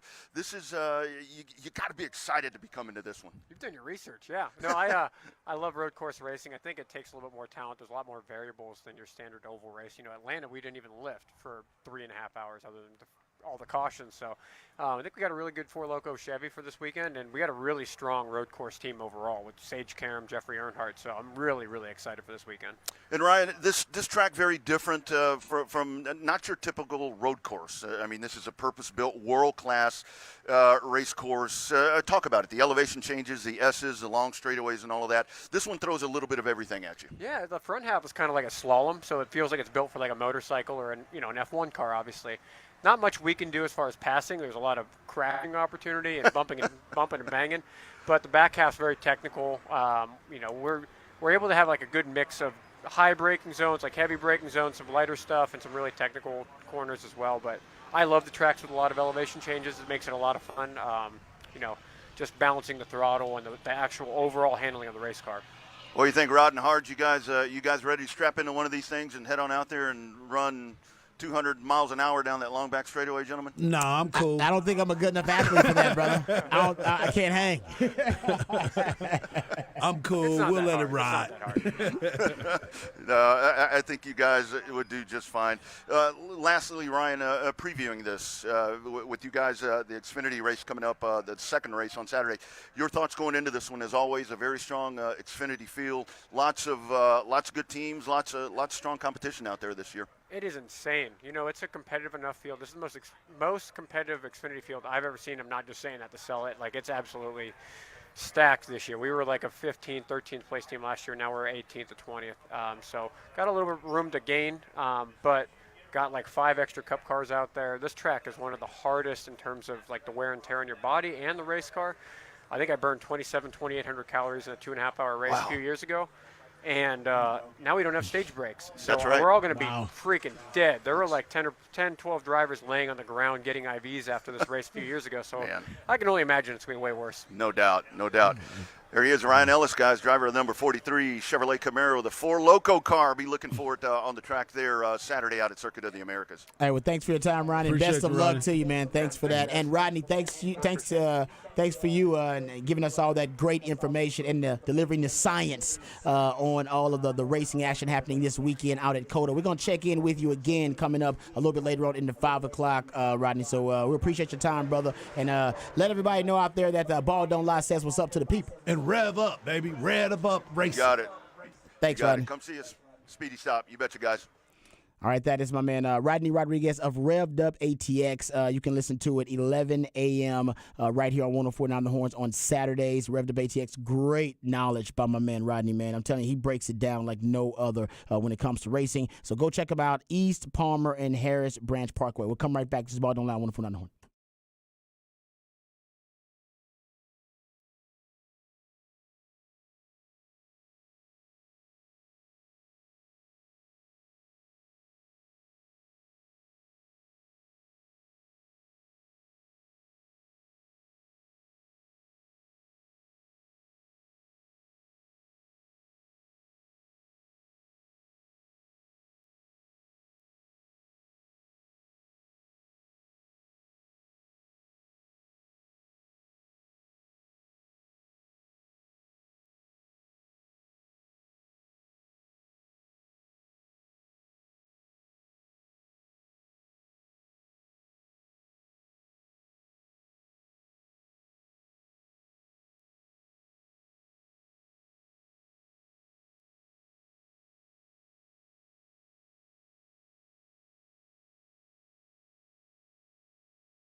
Welcome back to a new theme Thursday edition of Ball Don't Lie. And the theme is Sweet 16. Well, not necessarily 16, but just all sweet. Everybody got a sweet tooth, and why not enjoy it today? Because we got Sweet 16 basketball starting tonight. Actually, it'll be starting here in about an hour.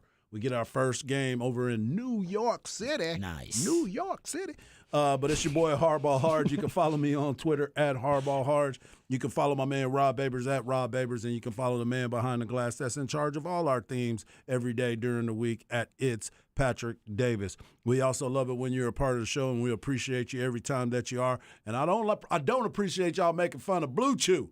Blue Chew is that extra advantage in the bedroom. Just make sure you do that. But you can hit us on the Specs text line 512-337-3776. Hardball. Hardball is the code. Make sure you use it.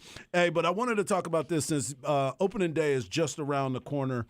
Major League Baseball season. We just had a great run with the World Baseball Classic. Everybody enjoyed that. And if you didn't, I'm sorry, but everybody else did. And it's been interesting because for years we've been talking about trying to make it fun for families, right? You want to make it affordable. But all these contracts keep rising and rising and rising. So they feel like, okay, we're going to build these new stadiums. We're going to have all these people coming out here. Let's raise up the ticket prices. Let's try to raise it as much as we possibly can without actually gouging people. But nowadays, they have been gouged, and there's no doubt about it. So I'm sitting here looking. There was a report that came out, and it was done by Michigan Bets. It's an online service.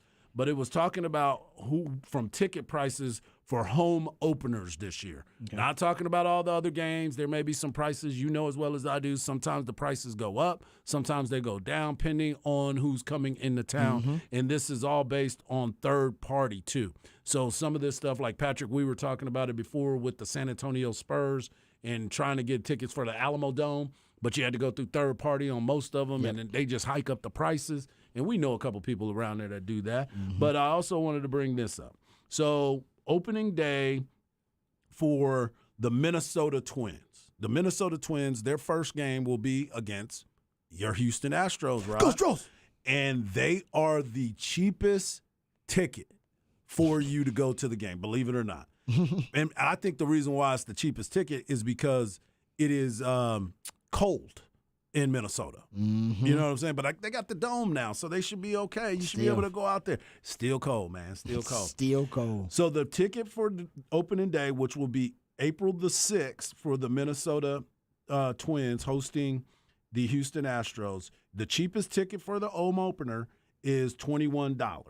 The price of a beer there is $5. Price of a hot dog, $4. I'll take and that. cheapest parking near the stadium, you'll get a total of $37 for you to go to the ballpark on April 6th.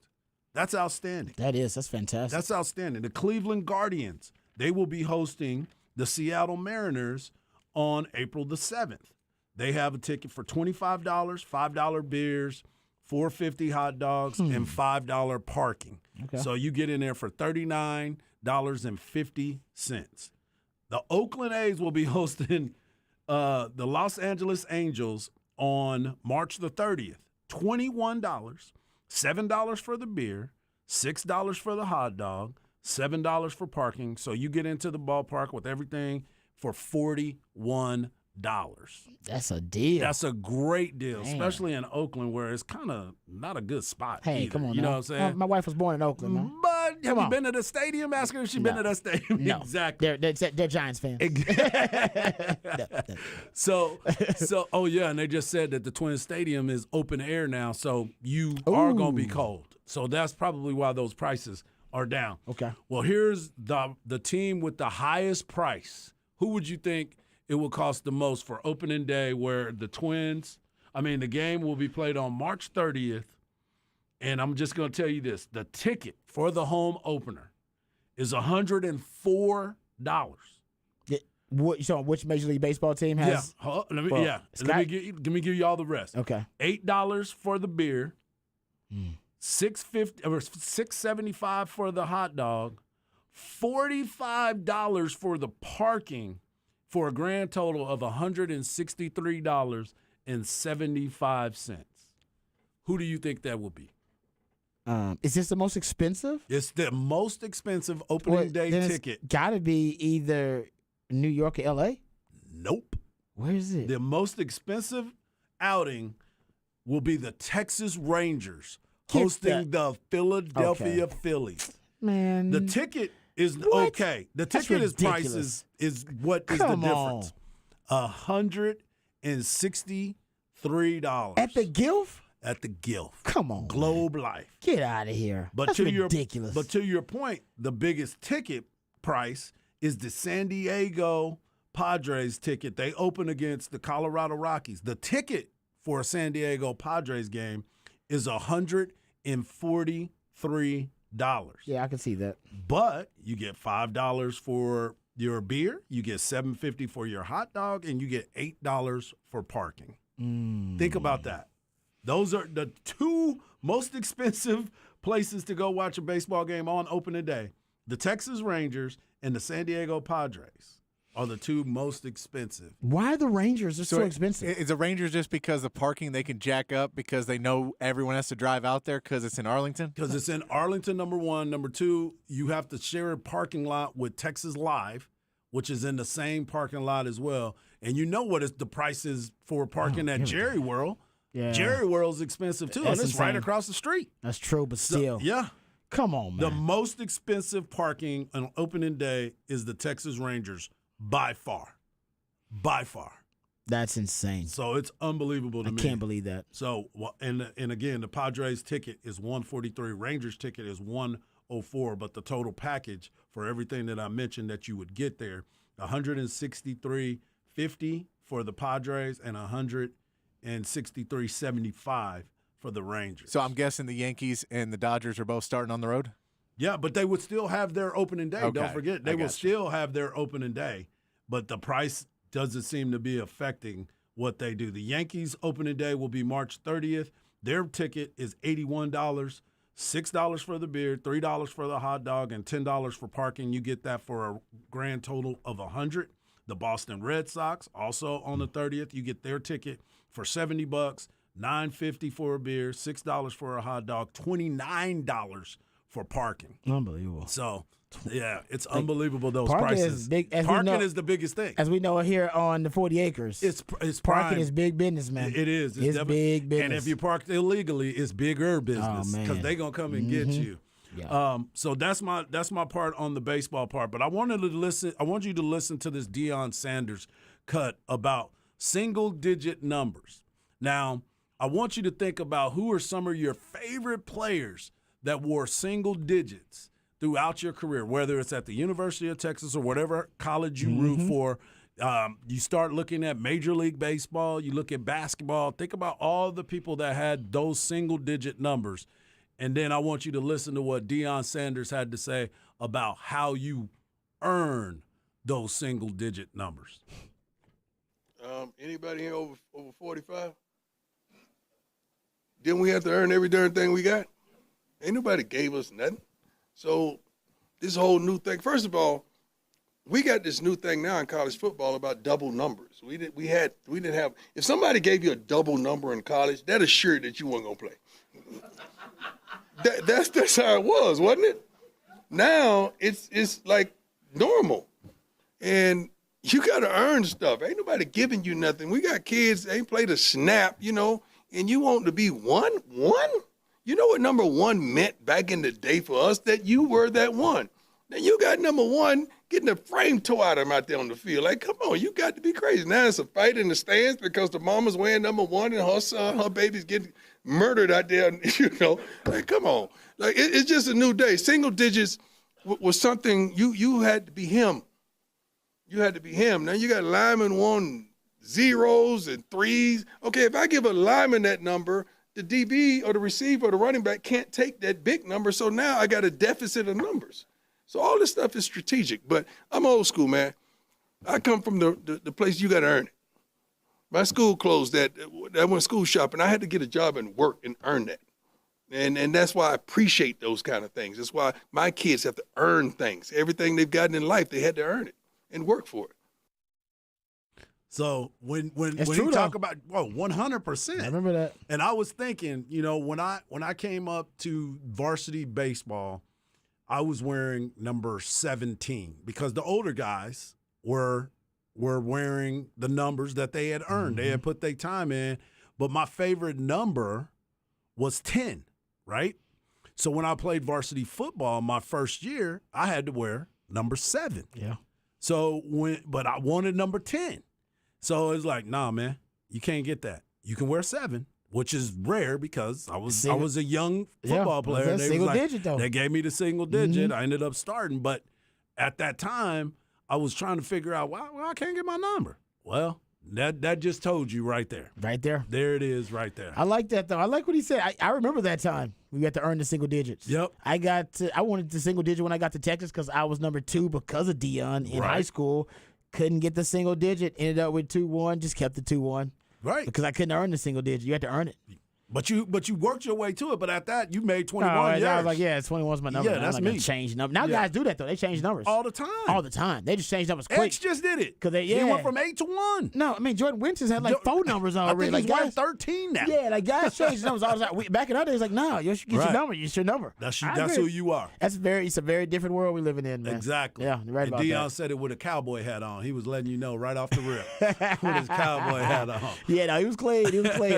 I wonder what people were talking about. That's not controversial. to I me, don't though. think so either. That just makes perfect sense. That's The original controversy was when he was talking about both parents in the quarterback position. Yeah, that to me yeah, is yeah. not controversial. Yeah, that is more controversial than this Yes, past for statement. sure. But Dion's always, he knows how to go viral. I'll just say that. No doubt. All right, Good Hearts Knock Life there. We come back a little off the record on the other side, and then we'll get back on the tracks right here on Ball Don't Lie 104.9 The Horn.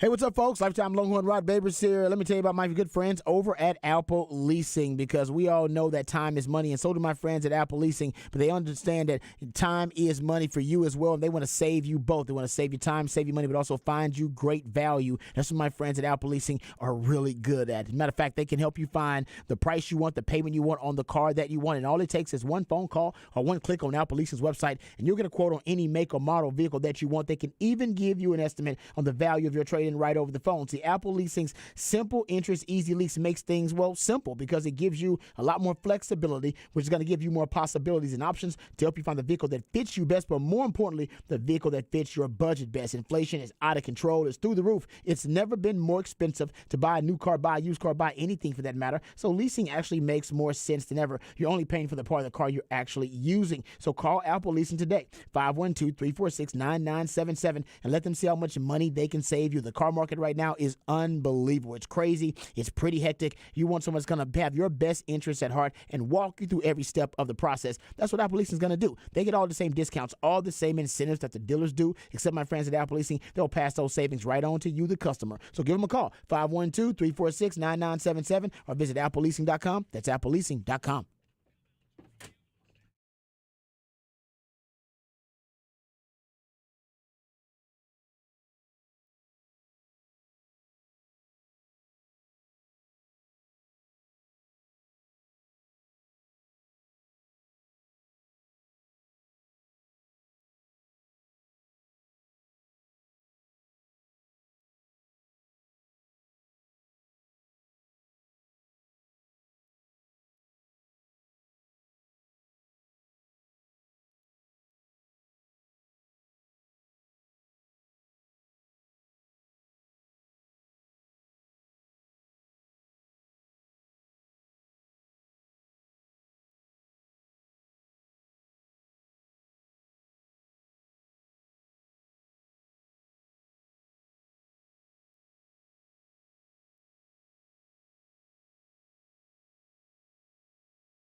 All right, welcome back to Ball Don't Lie right here on 104.9 The Horn. Usually off the record means we're going to get all wacky and crazy, but now we're just going to go check in with one of our favorite people, my man Rodney Rodriguez of Revved Up ATX. He is out there amongst the people because he's a man of the people. You can go out there and check him out. He's at East Palmer and Harris Branch Parkway, so he'll give us some more details about that, but he's right now on the line for us. What's going on, Rodney? How you doing, brother? That's right, Rod B. Doing well, man. We're just watching people flow. Very busy spot right here at the Speedy Stop. 5725 East Palmer Lane, right on the corner of East Palmer Lane and Harris Branch. We've got Ryan Ellis is out here. He's going to be driving that Four Loko Chevrolet Camaro. You can look for him out on the Speedway on Saturday. He'll be out in the number 43 car for Alpha Prime Racing. So he's here signing autographs. We've got Four Loko. We got everything happening here, dude. It is just, Rod, I'd love to get y'all's opinion on this. You know, for many years, folks talked about, Austin, not a major sports town, so forth and so on. Just look at what we have this weekend. You've got all three national NASCAR touring series, and you've got everything happening out at AAC. To me, this is the real deal right here. No doubt. I mean, Austin, not only a pop culture mecca now, but it's also becoming its own sports mecca for a lot of different reasons now. We are a professional sports town now, but COTA and all of the great events they bring out there. Speaking of, this weekend, of course, you've been talking about it. They got the NASCAR races out there at COTA. And tell me, Rodney, what you think is going to be kind of the big storyline of these races out at COTA this weekend. The real storyline, I think, when you factor everything into Sunday, when we go to the Echo Park Automotive Grand Prix, the Cup Series race, this race, as we go into the off the track stuff that's happened this year with, whether it be drivers that have been fined and losing points and monetary stuff. And it's been a lot of, like the NFL, it's always, everything happens during the week and it leads up to race time with NASCAR. I think the underlying thing with this is there's a brand new rules package in place for road courses and for short tracks. And it's virtually untested. They're going to have just less than an hour tomorrow to get out on the racetrack. The Cup cars, the Jimmy Johnsons and all those guys. They'll have a very limited time to get on the track and really test out this rules package and see what they're able to do. And then they have to go back and try to tweak these cars and get them to where they want them for race day. And the thing about it is the modification thing that's happening, it's trying to put it more in the hands of the driver. It's trying to take some of the downforce off the car. So we're into a slippery slope. We're into an area where we've never been before. I think that's something that we're going to watch on Sunday, to where if it hits a shan, as you say, Rod, that may very well happen on Sunday. Nice. As long as it don't hit the wall, we're good, well right? Done. Like that. Yes. Good racing reference there, Harge. Hey, Rodney, man, we always appreciate your time, brother, and we're going to check in with you again coming up in the next hour as well, man, because you're going to be out there for one more hour, correct? That's right. We're going to be out here another hour. Ryan Ellis will be out here. I think he's going to be here until about 5:30. So he's over in the Four Loko tent signing autographs. They've got all kinds of cool stuff to give away. But come see us with the Horn. It's 5725 East Palmer Lane. The Speedy Stop right here on the corner. Can't miss us. Come say hey with the Horn. All right, Rodney, we Four appreciate the Loko! time, brother. That's my man, Rodney Rodriguez of Revved Up ATX. You can catch that 11 a.m. Right here on 104.9 The Horn on Saturdays. He does a great job, as you can hear. My man knows his stuff. All right, we come back. We'll get into Texas Xavier. We'll preview that. Kirk Bowles, Austin American Statesman, also with a story about Rodney Terry and really how sought after Rodney Terry is, apparently, for some job openings around the country. And Dickie V calling out the University of Texas. All of that and more right here on Ball Don't Lie on 104.9 The Horn.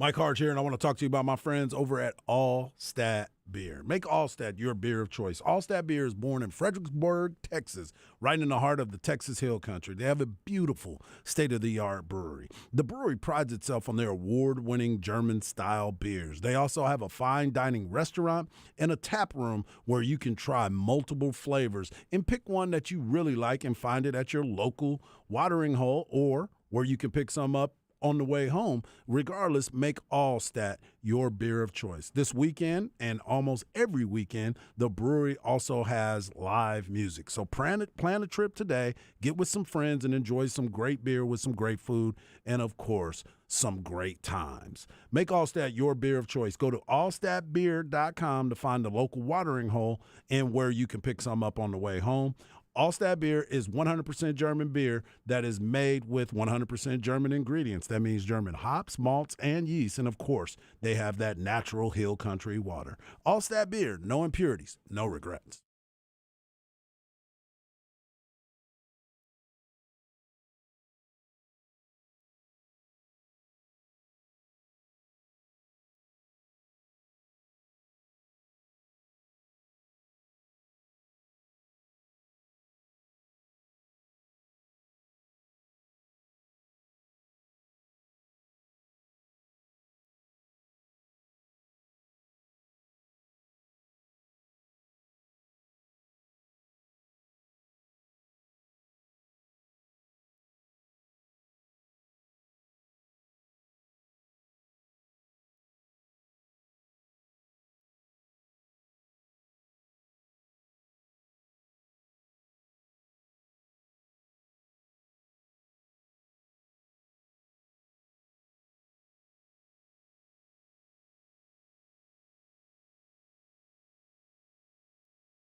All right, welcome back to Ball Don't Lie right here on 104.9 The Horn. New theme Thursday edition of Ball Don't Lie on 104.9 The Horn. The theme is songs that associate with the sweetness, because today we're getting ready for the Sweet 16. How sweet it is starts up tonight. As a matter of fact, I believe we're like an hour away from this. We're like 20 minutes away. 20 minutes away yeah. from the start of the tournament and the Sweet 16. So we'll get to some Texas basketball conversation here because there are a couple of stories. The Statesman has a story about Rodney Terry and some of the head coaching vacancies around the country. Also, we'll get to Dickie V calling out the University of Texas, and we'll start to break down and preview this Texas Xavier matchup a little bit too. You can always be a part of the show. Specs text line is the best way to do it. 512-337-3776. Raj Round the Day coming up next. There are rumors of a possible trade happening in the NFL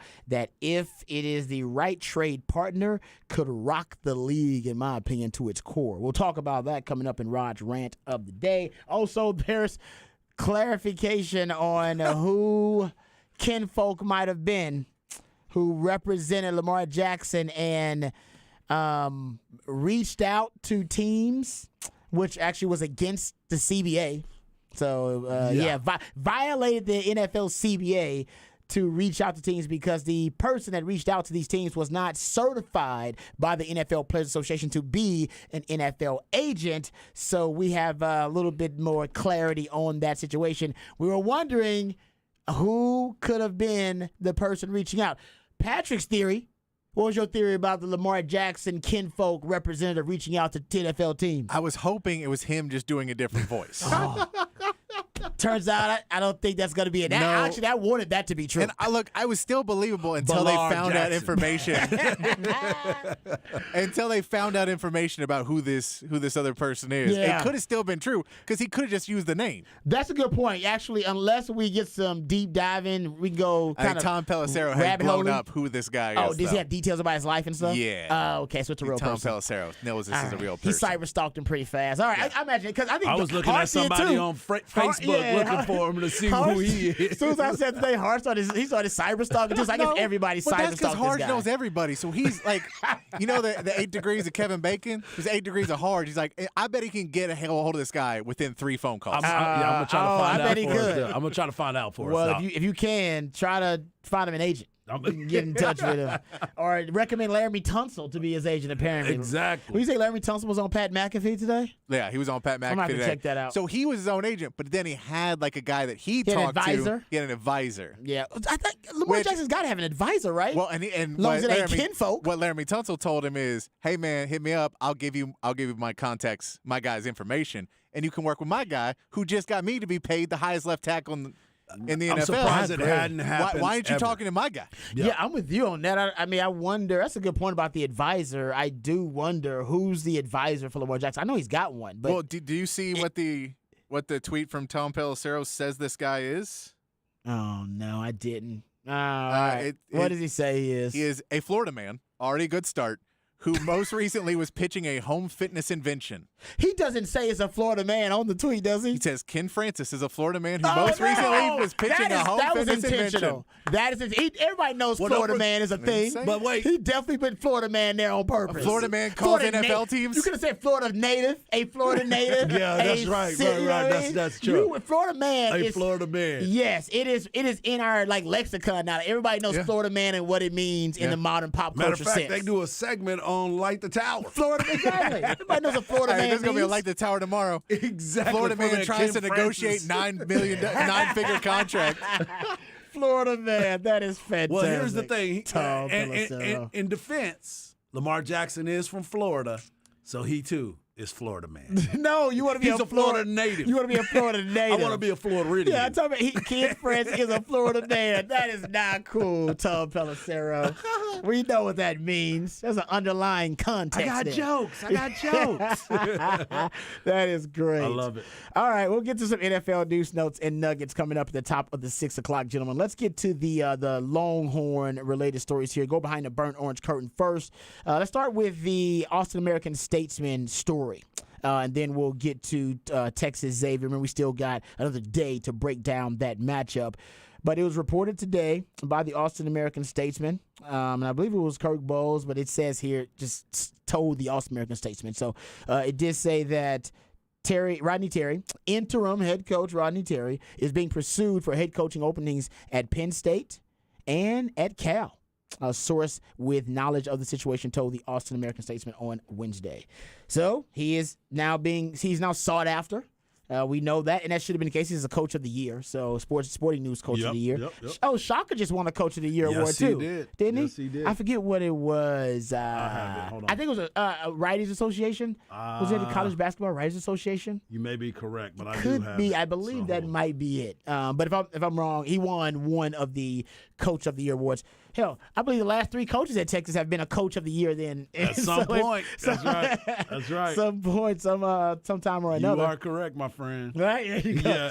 Yeah. Everybody wins when you. Hey, it's not Texas, him. baby. We're trying to get the best. Right. I'll say this because this story also relates to the Dickie V story, so we might as well kind of throw out both of these, and then we can discuss the both topics, because I think they are interrelated, of course.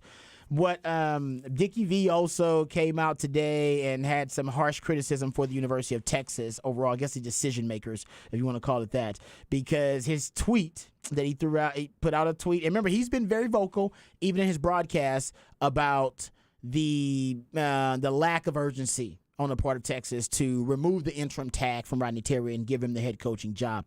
He believes he's done more than enough to earn that job. Here is a tweet that he put out there today. And there's a lot of all caps in here.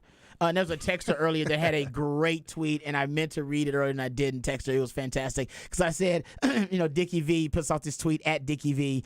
Lot of all caps in here, but not the whole thing's not all caps, but a lot of it, and it's I don't know, it's strange, like the all caps. Like I don't know if he's trying to overstate something, or if he's trying to have a basically a very emphatic statement. Like it's really tough to tell, or if he just had the caps on and just forgot about it. It's up there That for kind of you. thing. There you go. You can read it. Here the text says all caps is the only way Dickie V talks. So that actually is fair. That makes perfect sense now as to why there's all caps in there. Anyway, so all caps, lack of class by Texas Athletic Board.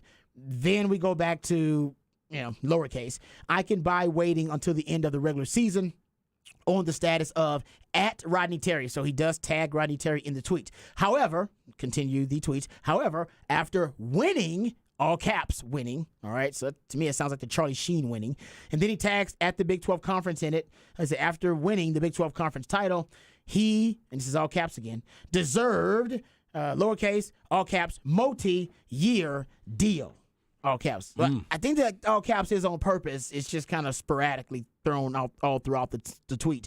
Then he adds Texas men's basketball, so he tags them. Then he tags ESPN PR in the tweet. So like, hey man, if y'all got a problem with what I said, y'all can handle it in the PR department. And then he adds ESPN, so he wants his bosses to know, hey, I made this statement in case y'all got a problem with it too. So he wants everybody to know what he did. Texas men's basketball, Big 12 Conference, Rodney Terry. I'm surprised CDC's not in here. That's the only one he missed. Yeah, he missed that one. You missed CDC. I don't know if Dick Vitale knew. I'm not sure he knows the ADs for all these schools. That's a good point. When he says Texas, he says Texas Athletic Board. Yeah, so I he's guess letting that's everybody CDC. know. Yeah, that's he's letting CDC. everybody That's know. you. Yeah. CDC. CDC, I believe you are Texas Athletic Board. That is you he's talking to right there. He just In case you missed it. In case you missed it. In case you missed it. He's talking to you, CDC. Let me just say this. First of all, I do think it is at this point, it is Rodney Terry's job. I think he is the front runner for the position. I do think ultimately he's going to get the job because he's going to win another game.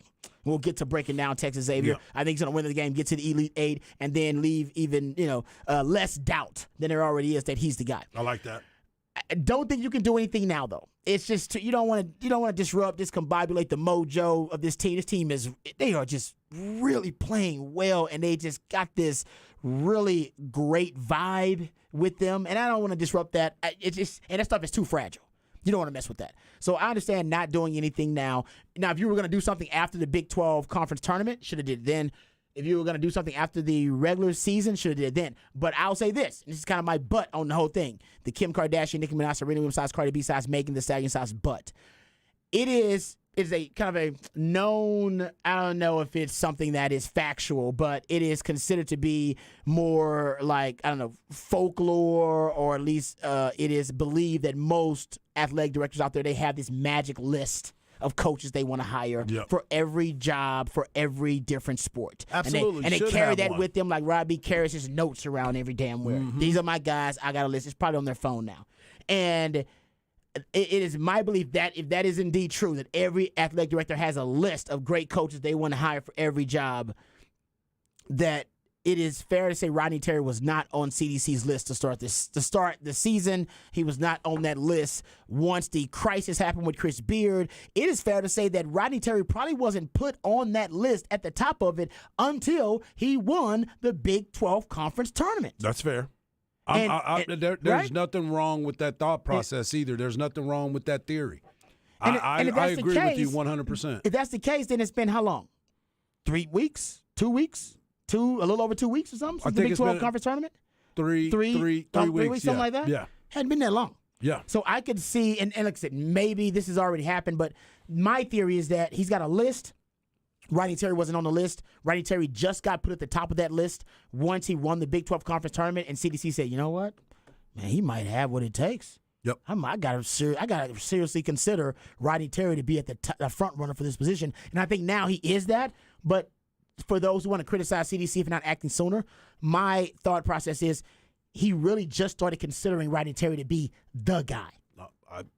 I can agree with you on that. I think your scenario and the thought process could be very spot on, and I was under that impression as well. And you and I didn't even really start diving into this until it started to get later, when we started seeing the wins, we started seeing the reaction from the players. We thought he did a great job of being able to hold this together, because let's not forget, they had to play a game that night when Chris Beard got arrested and was being suspended. Yeah. They had to go out there and play that night and be able to handle their business and then regroup and still handle their business throughout the season, finishing second overall in the Big 12 and then going to win the Big 12 championship. And everybody at the very beginning, the question was, what do you think? What do you think it's going to be? How do you remember?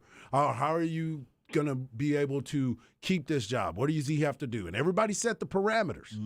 Everybody was like, well, he's got to win a couple games in the Big 12. I mean, in the a tournament, because, you know, Chris Beard would have taken us. We don't know exactly where Chris Beard would have taken us. We don't know that.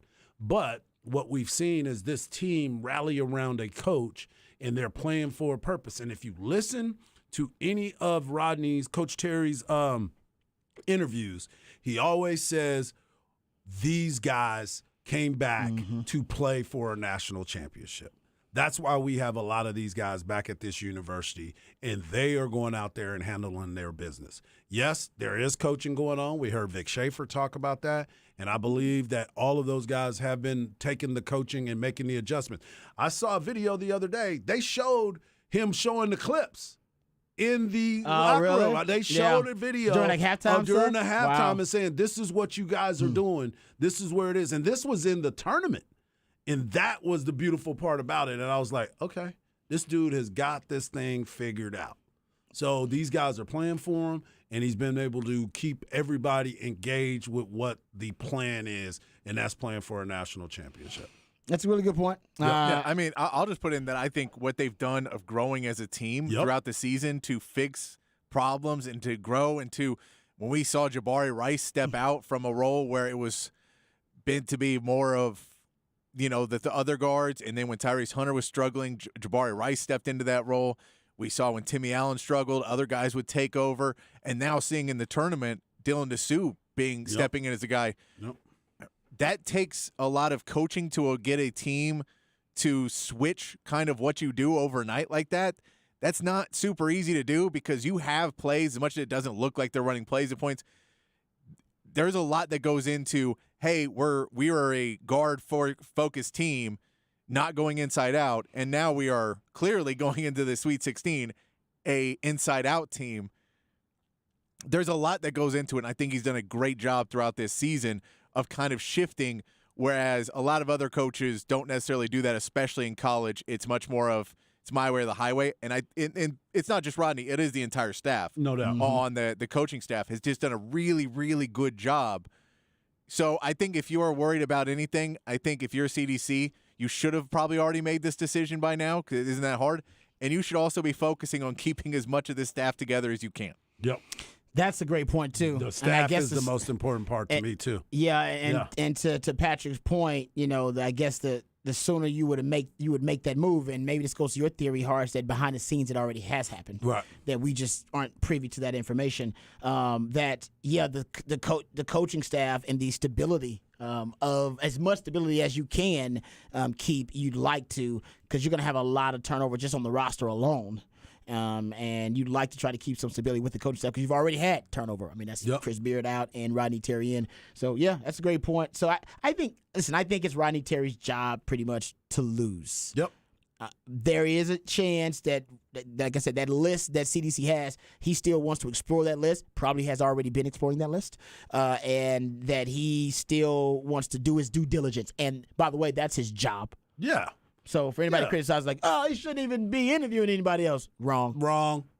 Yeah, that's you need to interview everybody. Yeah, exactly. You need Even to if interview you know everybody. Rodney Terry is a front runner, that's great. And I'm a big fan of Rodney Terry. Yes. Don't get it twisted, but yeah, you still need to interview everybody. I run a business, and we got to interview everybody. Exactly. Well, even if Rodney Terry's a guy, you can interview somebody else because he can find out more information about another program, about their staff. There are a lot of advantages to interviewing other candidates. But even if he's going to be the guy, and I'll say this too, I do think that he's gonna win. Rodney Terry's gonna win into the game, and then he's gonna leave no doubt. Hell, I got him in my bracket going all the way to the championship. Hello. But the truth is, and I said this earlier, and I don't want to sound mean here. I'm not trying to sound mean because I love Coach Terry. I think he's done a fantastic job, and everybody who knows him personally that I've talked to talk about him as a great human being too. Not just hell of a coach, great human being. He's in that conversation.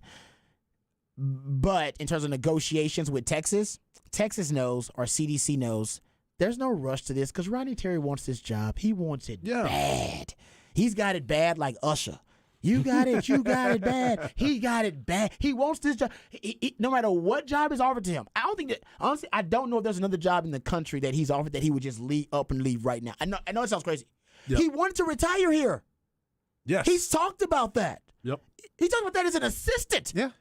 You think he wants to retire as an assistant? He definitely wants to retire as the head coach at Texas. He's going to give this opportunity, all right? He's going to give it every chance, every possible chance to try to accomplish what I believe is his dream, which is to be the head coach at Texas. Now, if it doesn't work out, for whatever reason, I do think he'll end up taking over some great job because he's done a great job in proving he's a damn good coach. But they know Rodney Terry ain't going anywhere because Rodney Terry wants this gig.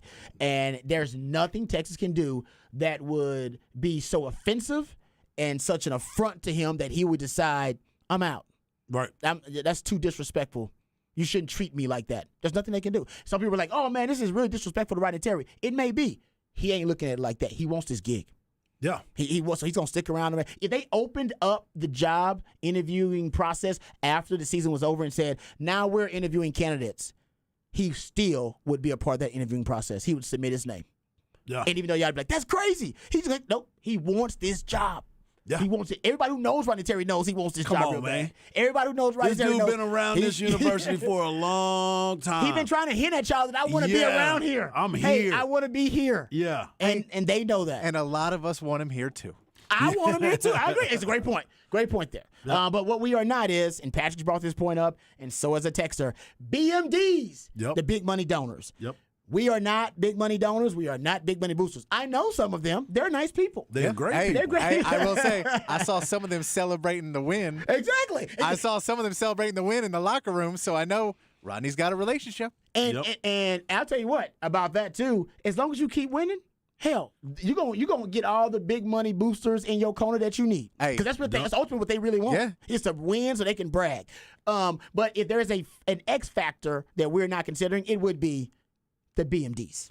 Yeah. We just don't. Nobody knows. The BMD could come in there and decide, hey, I'm writing these checks and I need to see this, and sometimes that influences decisions. Yep. I'm definitely down with that. But I think he's got a good relationship. He's been around so long. He knows the BMDs. That's the thing He's that really been around- drives me nuts. He's got to know these BMDs. Yeah. He's been around here so long. and if That's the thing they're that the drives same me nuts guys. when people are like, I don't know if Rodney's been here longer than a lot of people. He knows, yes. Yeah. He's from the area. I mean, he went to Angleton, but he went to St. Ed's. Yeah. And he's lived here. He coached in this community. He's been on that bench for a long time. He was has an been assistant. a recruiter. He was an assistant with Zay's dad at Bowie. Exactly. Dude knows That's the how area. long he's been in town. Yeah, Yes. exactly. So I said it. I think we'll all end up getting the result we want because it sounds like we all want Rodney Terry to be. And given everybody's a shot. always, I had a dude hitting me up and saying, look at what he did at UTEP in Fresno. I'm like, would you want to go to all those schools? No, you would not. Hey, it's a we're- lot different hey, when we're- you're at the University of Texas to go recruit. Hey, sometimes there's recruiters, sometimes there's coaches. We know Rodney Terry can recruit, and we know he can coach. Yes. There's a lot. Yes. There's other things that are involved in being a head coach, but recruiting and coaching not an issue I'm worried about with Rodney Terry. Thank you. Yeah, no, and that's it. I think Patrick made a good point about coaches, him hiring coaches. Like, oh, these coaches gonna want to stick around with Rodney Terry. That's important. That's gonna be And they a lot of them came to Chris Beard. He has another job, exactly. so he may be trying to bring some of these guys as well. And if I'm CDC, I'd like to know. I'd probably go talk to those other coaches too. I need to know, like, hey, you sticking around here? Hey, just Yeah. see. Hey, just see. If Rodney Terry's the guy, are you gonna stay here with Rodney Terry? I'd like to know. As that. a matter And of I'm fact, sure he's already I'm going doing over that there too. and saying, you are staying. Hey, if you get a head coaching job, we get it. Yes, If exactly. you get a head coaching job, we don't want to hold you back. But if you want to go to a worse school than us, Yeah, give us a chance to match it. you want to go to Mississippi? I don't know why you want to live in Mississippi as Living. opposed to living in Austin, Texas. Yep. Any part of Mississippi. Give me the most progressive, the greatest part of Mississippi, and I will take Austin all day, every day. The over greatest best- part of Mississippi. What is the greatest What part is of your the- best part? Exactly. What's the best part of Mississippi? Come on, man. I know that bar that Chris Beard and Lane Kiffin are hanging out at. Lane Kiffin would be able to tell us, I guess. All right, there you go. Someone says Nate says he is Coach Terry to me. There you go. Start That's the right. Coach Terry movement. There you go. That's right. There you go. Because I guarantee the players, they don't call him interim. They'll say, "Hey, interim." Yeah. How you hear that out? You can't tell me what to do. You interim. Exactly. You my stepdaddy. You're not my real coach. They Yeah, don't that- say that. Yeah, No. they get into that. And also, a great point was brought up by my man E. Hogan this morning, and I thought it was a valid one. CDC has a little bit of experience in turnover from a coach after a controversy or a bit of a crisis. Remember the tennis team? Yeah.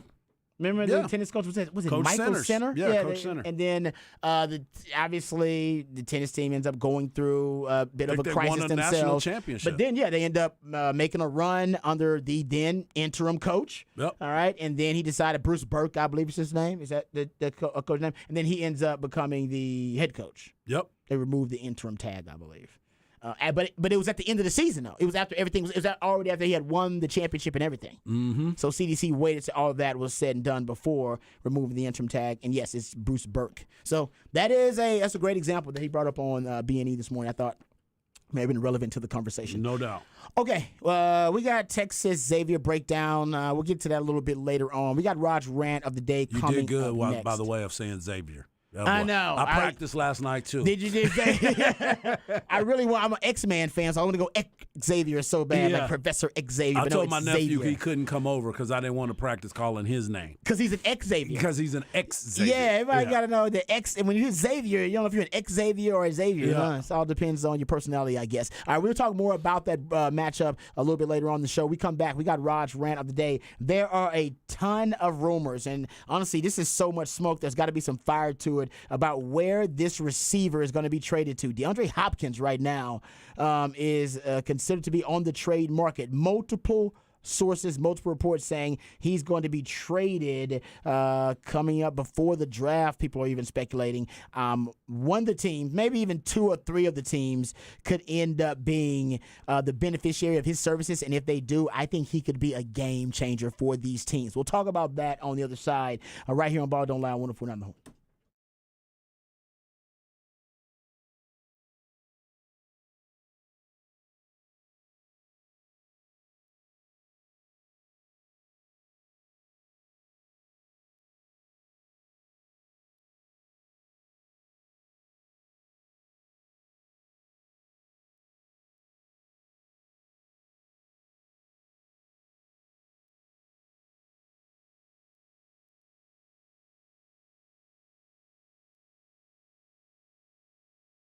Hey, what's up, folks? Lifetime Longhorn Rod Babers here. Let me tell you about my friends over at Twin Peaks, because we know that it is that time of year. The madness of March is upon us. And if you need somewhere to watch all the games, as a matter of fact, I believe those matchups are starting for you right now. You need somewhere to watch the madness of March. You can do it at your local Twin Peaks. It's a great place to watch all of your favorite sports, all of your favorite teams. It is a great sports bar, but so much more than just a sports bar. Also, it's a great place to get your eat on. Oh, man, you're talking about some of the best food in the city. I love the menu. It's a great menu, scratch menu. Every delicious dish on the menu is made from scratch. So if you're thinking about a new favorite spot for lunch, dinner, or those late night eats, don't forget about Twin Peaks. Also at Twin Peaks, the happy hour is back, and it is better than ever. Matter of fact, you're talking about one of the best happy hours in the city. From 2 to 7 p.m., you can score sweet deals like $1 off all wine, liquor, cheap shots, and freezing cold 29-degree draft brews. And if you're feeling snacky, a little peckish, you can enjoy select appetizers for $2, $4, and $6. And if you're a night owl like me, you'll love those late night eats at Twin Peaks. So what are you waiting for? Get on over there and enjoy happy hour while you can. And also while you're over there, enjoy that great scratch menu that I love so much over at Twin Peaks. There's one near you, I guarantee you that. The Sassy location, the San Marcos location, or the Round Rock location. Go check it out for yourself. That's Twin Peaks, Eats, Drinks, and Scenic Views.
All right, welcome back to Ball Don't Lie right here on 104.9 The Horn. There are a couple of NFL stories that are starting to hit the headlines that we'll get to. We'll also, in the top of 6 o'clock, we will get to the update on Lamar Jackson's representative who was reaching out to NFL teams, his kinfolk. That's basically what it is. And to be kinfolk, you ain't got to be blood relation. Right. You just be kinfolk. All right? It means somebody that's close to you.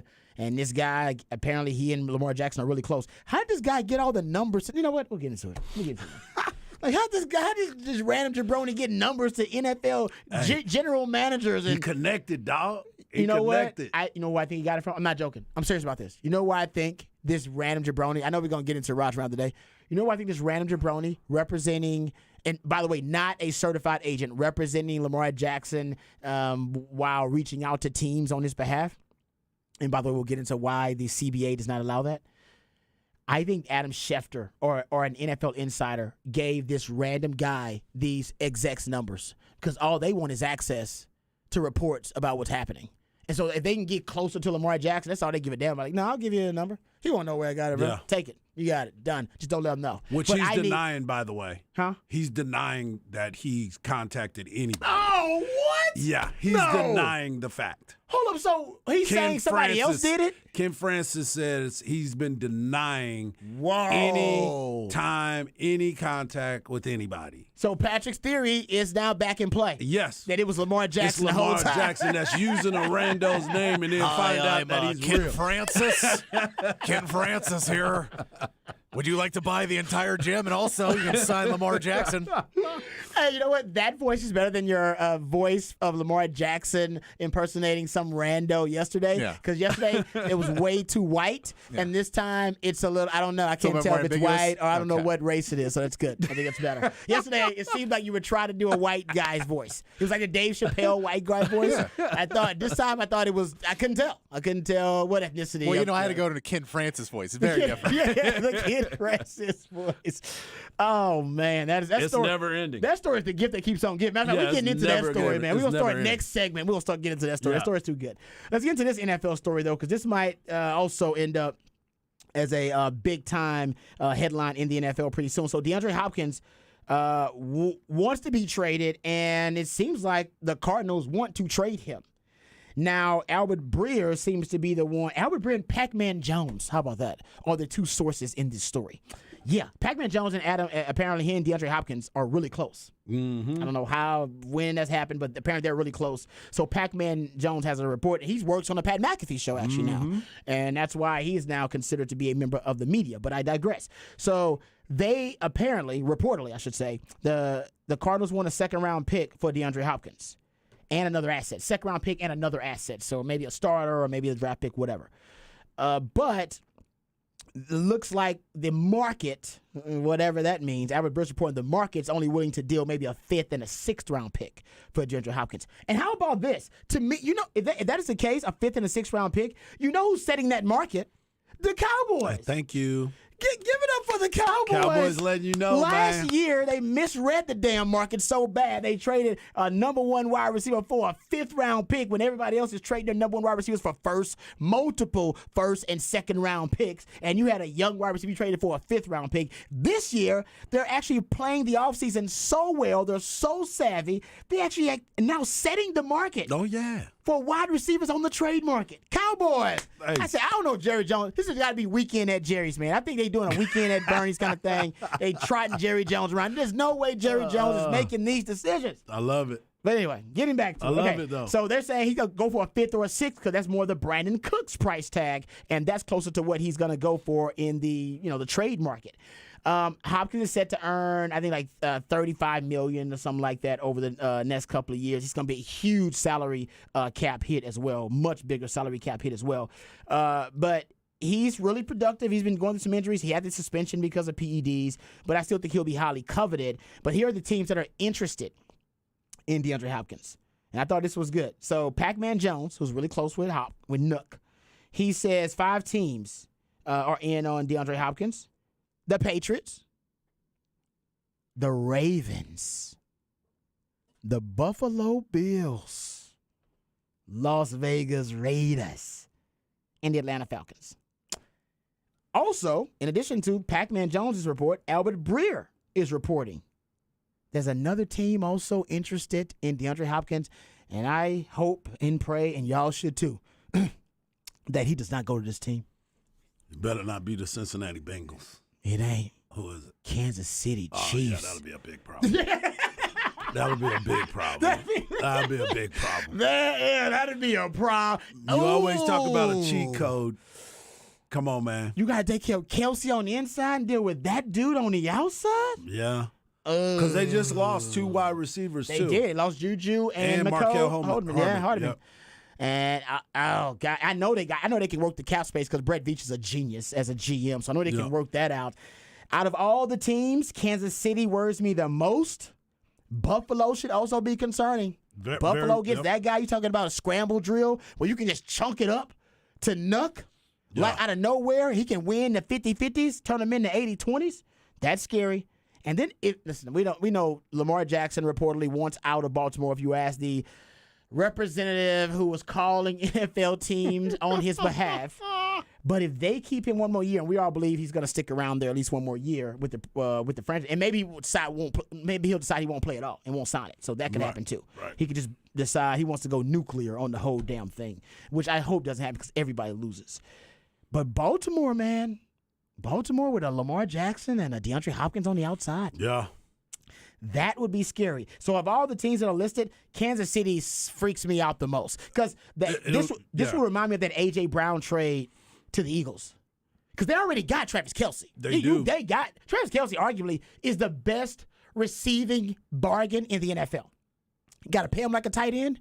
Gives you numbers like a receiver, like a number one wideout. He's balancing you out, man. So you got a bargain with him, and man, if they get a DeAndre Hopkins on the side, that's gonna be a problem. That's gonna be a problem for everybody in the league. This is what they have. They got Marquez Valdez-Scantling, Kadarius Toney, and Sky Moore, who obviously they're pretty excited about as the wide receiver, along with Travis Kelce, Isaiah Pacheco. Yeah, if they add Nuke in there. Yeah, that can be another problem. Love this texter. He said it would be like Moss going to the Patriots with Brady. He also said Pac-Man Jones is a certified Chiefs hater. Why he never mentioned the Chiefs on the Deion trade. Thanks for that inside info there. Yeah, I mean, obviously Randy Moss is in GOAT status, but it would be. I mean, you talk about him going to. Patrick Mahomes, it'd be Tyreek Hill obviously was also an elite receiver, but yeah, it would be reminiscent of something that impactful. Because I watched a lot of DeAndre Hopkins, so did Patrick when he was a Texans fan before he renounced his fandom. And man, watching DeAndre Hopkins, it was one of the saddest yet most extraordinary, mind-blowing things that you could ever watch. Watching DeAndre Hopkins put up 1,000-yard seasons and put up elite top 5 wide receiving numbers with guys like Matt Schaub, Case Keenum, Ryan Fitzpatrick, Ryan Mallett, Brian Hoyer, T.J. Yates, Brandon Whedon, and Tom Savage and Brock Osweiler. Tom Savage, baby. These are all the quarterbacks before he got Deshaun Watson, finally an elite quarterback, 2017. But with all those other Jags and jabronis, he ended up putting up 1,000-yard seasons. He was All Pro Bowl staff. Yeah. I mean, it was unbelievable to watch. I'm telling you, because everybody doubled him. He was being double teamed on the regular. I would say he was the most double teamed wide receiver in the league because the Texans didn't have any other threats. They had Will Fuller, who got open a lot because he was in man-to-man coverage. When he was healthy.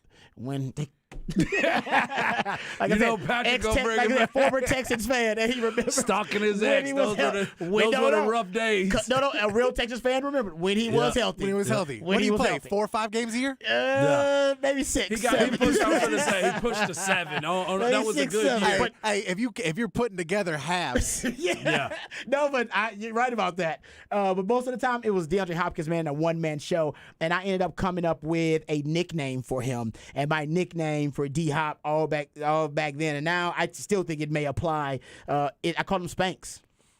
Because he could take any unattractive, shapeless, malformed, misshapen, unappealing, unsightful, non-symmetrical QB and turn them into something that was productive and damn near close to being a little sexy at times.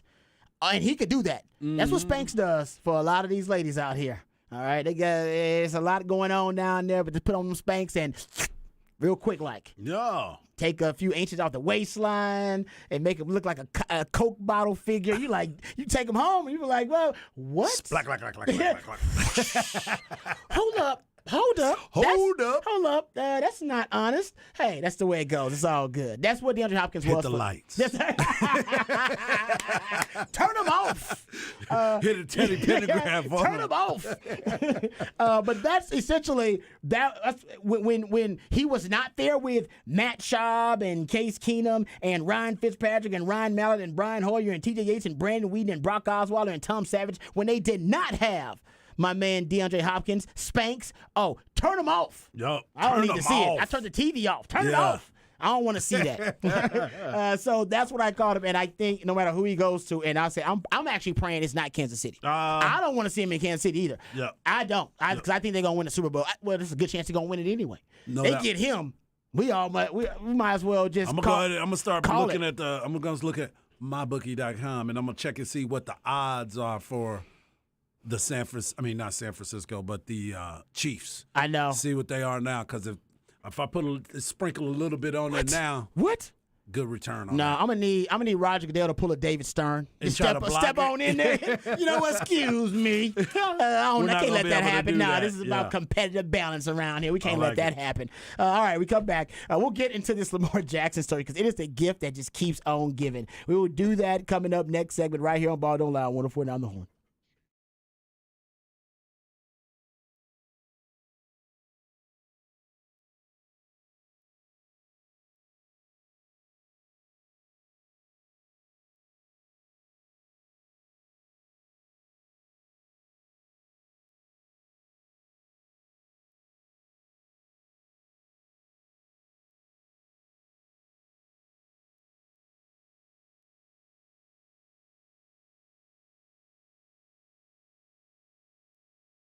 Mike Harge here for Allstat Beer. Allstat is true German beer made with 100% true German ingredients. It's brewed right in the Texas Hill Country, right up the road in Fredericksburg, Texas. At the Allstat Brewery off of 290. The brewery is beautiful. You need to make sure you plan a trip out there today because the weekend is upon us and they always have live music. So do yourself a favor and plan a trip today. You can go to allstatbeer.com and find a local watering hole where you can enjoy some with some of your friends or your local grocery stores or package stores, as they used to say back in the day, where you can find some Allstat on your way home. Regardless, make Allstat your beer of choice. Allstat beer is made with 100% true German ingredients. That means German's hops, malts, and yeast, and of course that natural Hill Country water. Allstat beer, no impurities, no regrets.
Welcome back to Ball Don't Lie right here on 104.9 The Horn. New theme Thursday. Getting ready for the Sweet 16. Getting ready for those tournament games. And that's why the new theme of the day is about how sweet it is. Songs that are associated with the sweetness because we're getting ready for the round of Sweet 16 games. Been talking a lot about Texas Xavier. We'll get back to that as well. But the NFL, man, it is always the gift that keeps on giving.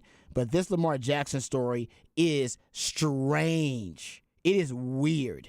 Okay, so, and we won't have enough time to unpack everything in this segment. I'll just give you the first part of the Lamar Jackson update. So, maybe last week, but earlier this week, I should say, we threw out there the story from Pro Football Talk that there was a representative, all right, from Lamar Jackson's camp, from his camp, that reached out to several NFL teams on his behalf to either spark negotiations or to try to, at least try to figure out exactly what teams thought of Lamar Jackson, what their status was in the Lamar Jackson sweepstakes.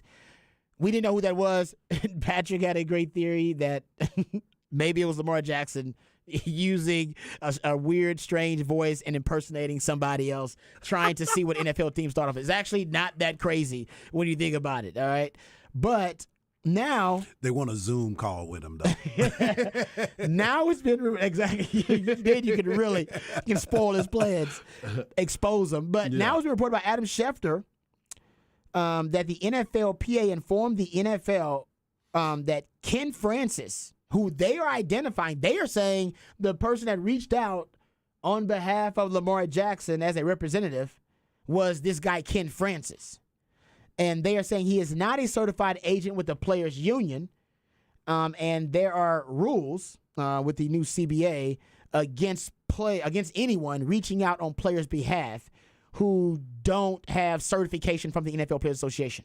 The memo, which was distributed to all 32 teams, reads as follows, quote, "As an uncertified person, Mr. Francis is prohibited from negotiating offer sheets or player contracts or discussing potential trades on behalf of any player or prospective player or assisting in or advising with respect to such negotiations," end quote. By the way, so they're basically even saying even Laramie Tunsil's thing is a little bit borderline. Skeptical. That's why they're bringing out it out. He negotiated his deal on his own, but had an advisor, as Patrick told us. And they're saying even advisors actually are against the CBA. But he negotiated with the team that he was already on, so that kind of maybe that's why it's already and there. I think there's something to be said of if the advisor's in the room, or if you go, hey, we have this conversation, I go back and tell my advisor, he tells me what to do, and go tell him.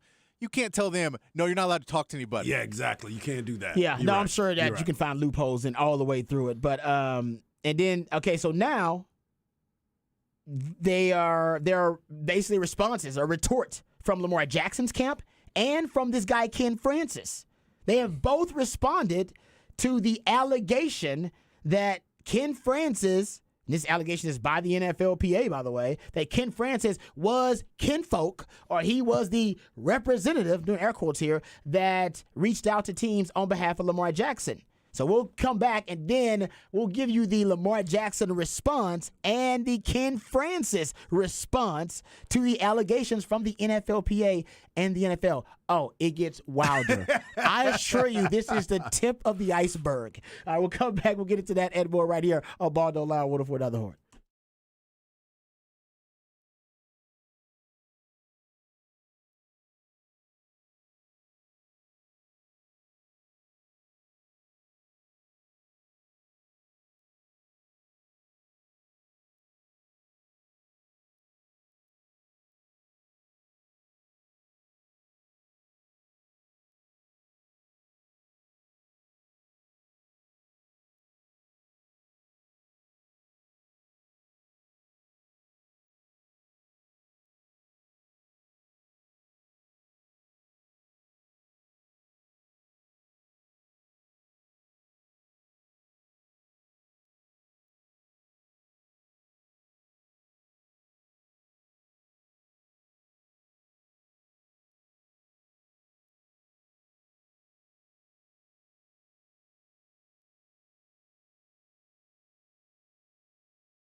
Welcome back to Ball Don't Lie right here on 104.9 The Horn. New theme Thursday edition of Ball Don't Lie. And the new theme of the day, songs associated with the sweetness, because we are in the midst of the Sweet 16 round of games. Matter of fact, they've already started. Right now, you got K-State, 3 seed, up 30-26 on 7 seed Michigan State.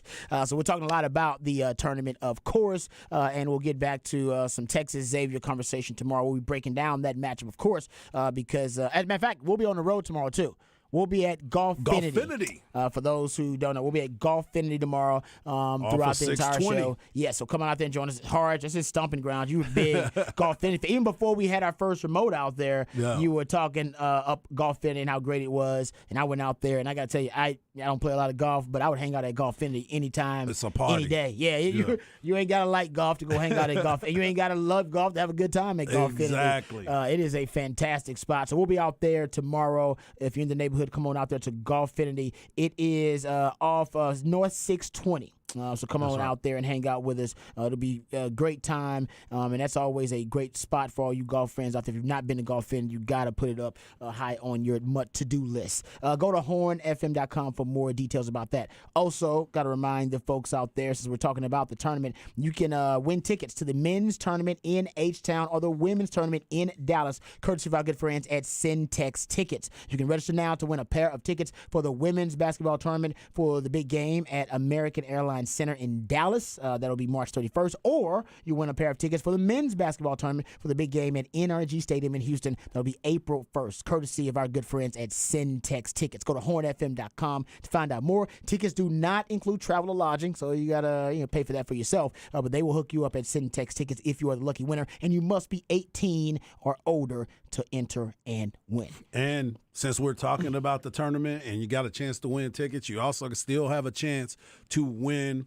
that 55-inch TV at the All-Stat Bracket Challenge over there at hornfm.com. I know everybody's bracket is busted, but Texas is still in it, so let's keep enjoying it. And you still have a chance because, of course, brackets are busted. Go to hornfm.com, and you may think you way out of it and probably hadn't even checked it in a while, but make sure that you check it out at hornfm.com. As my man Chan must have been there. He said right turn on Bush Chicken. Right, it's right behind Bush's Chicken. Right That's there. right. Shout That's out right. to my man Chan, hooking it up all He the time. knows the We spot. appreciate He that. probably went in there and hit a couple. And female listener number 1 said remote down the street for me tomorrow. Woohoo! Hey, Come on out. through. Come on out. We'd appreciate any time to go hang out with some of the loyal members of the Ball Don't Lie fam. We And they got a appreciate y'all. bunch of big screens over there, too. Yeah, so sure. you'll You be just able kind to of see 'em. watch, just watch tournament action. Yep. And yeah, if you want to, you can hit some golf balls, That's right. hang out there. If not, they got like a I bar, will have bar my set up. clubs with me.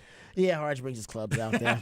They got a little, they got that's a little range there, so Yep. they got lots of kind of stuff you can do. I actually stay on the putting green. That's That's as far that's as I your go. area? The putting green. I That's, like it. That's my stuff right there. Otherwise, I like it. I'm out of my element. Let's be Yeah. real about it. Tiger Hood, y'all. Tiger Hood, y'all. Let's get to Lamar Jackson and the latest update. So we told you right before we went to break that it has been reported by multiple outlets now who cover the NFL, but Adam Schefter, I believe, was the first, that the representative who reached out, or at least this is what's believed, they allegedly, I guess I throw out there because I think this is being disputed, but allegedly, the representative who reached out to NFL teams on behalf of Lamar Jackson, allegedly the NFLPA has identified this person, they believe, to be Ken Francis.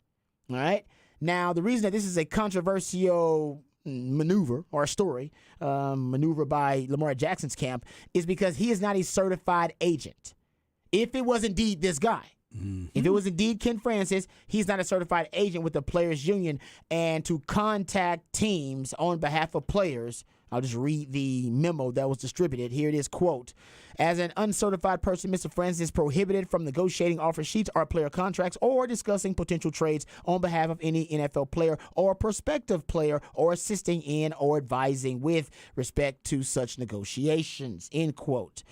So they said Ken Francis violated the CBA, or at least he and Lamar Jackson did, by having this guy, Ken Francis, reach out to teams on behalf of Lamar Jackson to try to gauge interest.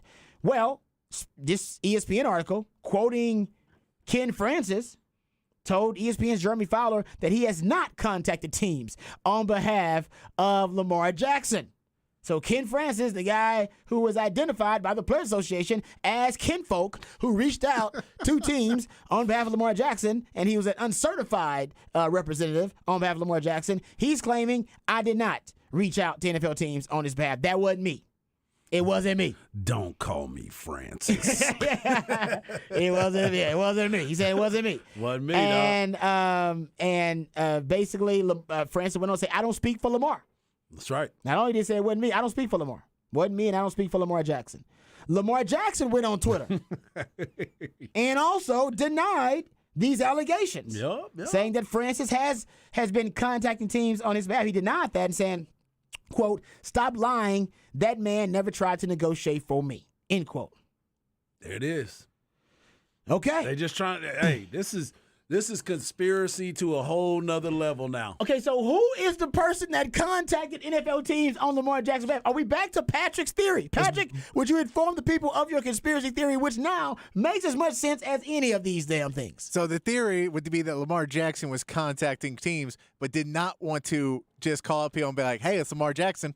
I'm looking to get out of Baltimore. What are y'all up to? Y'all hanging out?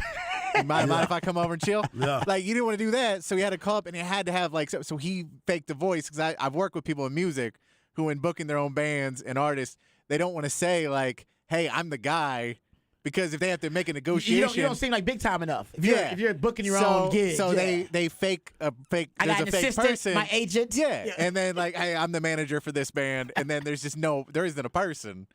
It is. It makes sense, though. It's Jamar Laxon that called in, dog.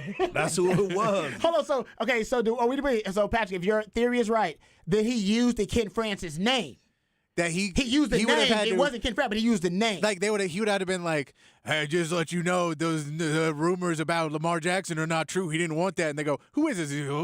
Ken Francis. Yeah, exactly. So, because where they get the Ken Francis name from, they had to get it from the person. Well, how else would they get? How would they randomly get Ken Francis out of all the people it could have been? Or that wait, name wait, had to be dropped Wait somewhere. a minute. Did he do it on Ken Francis's phone?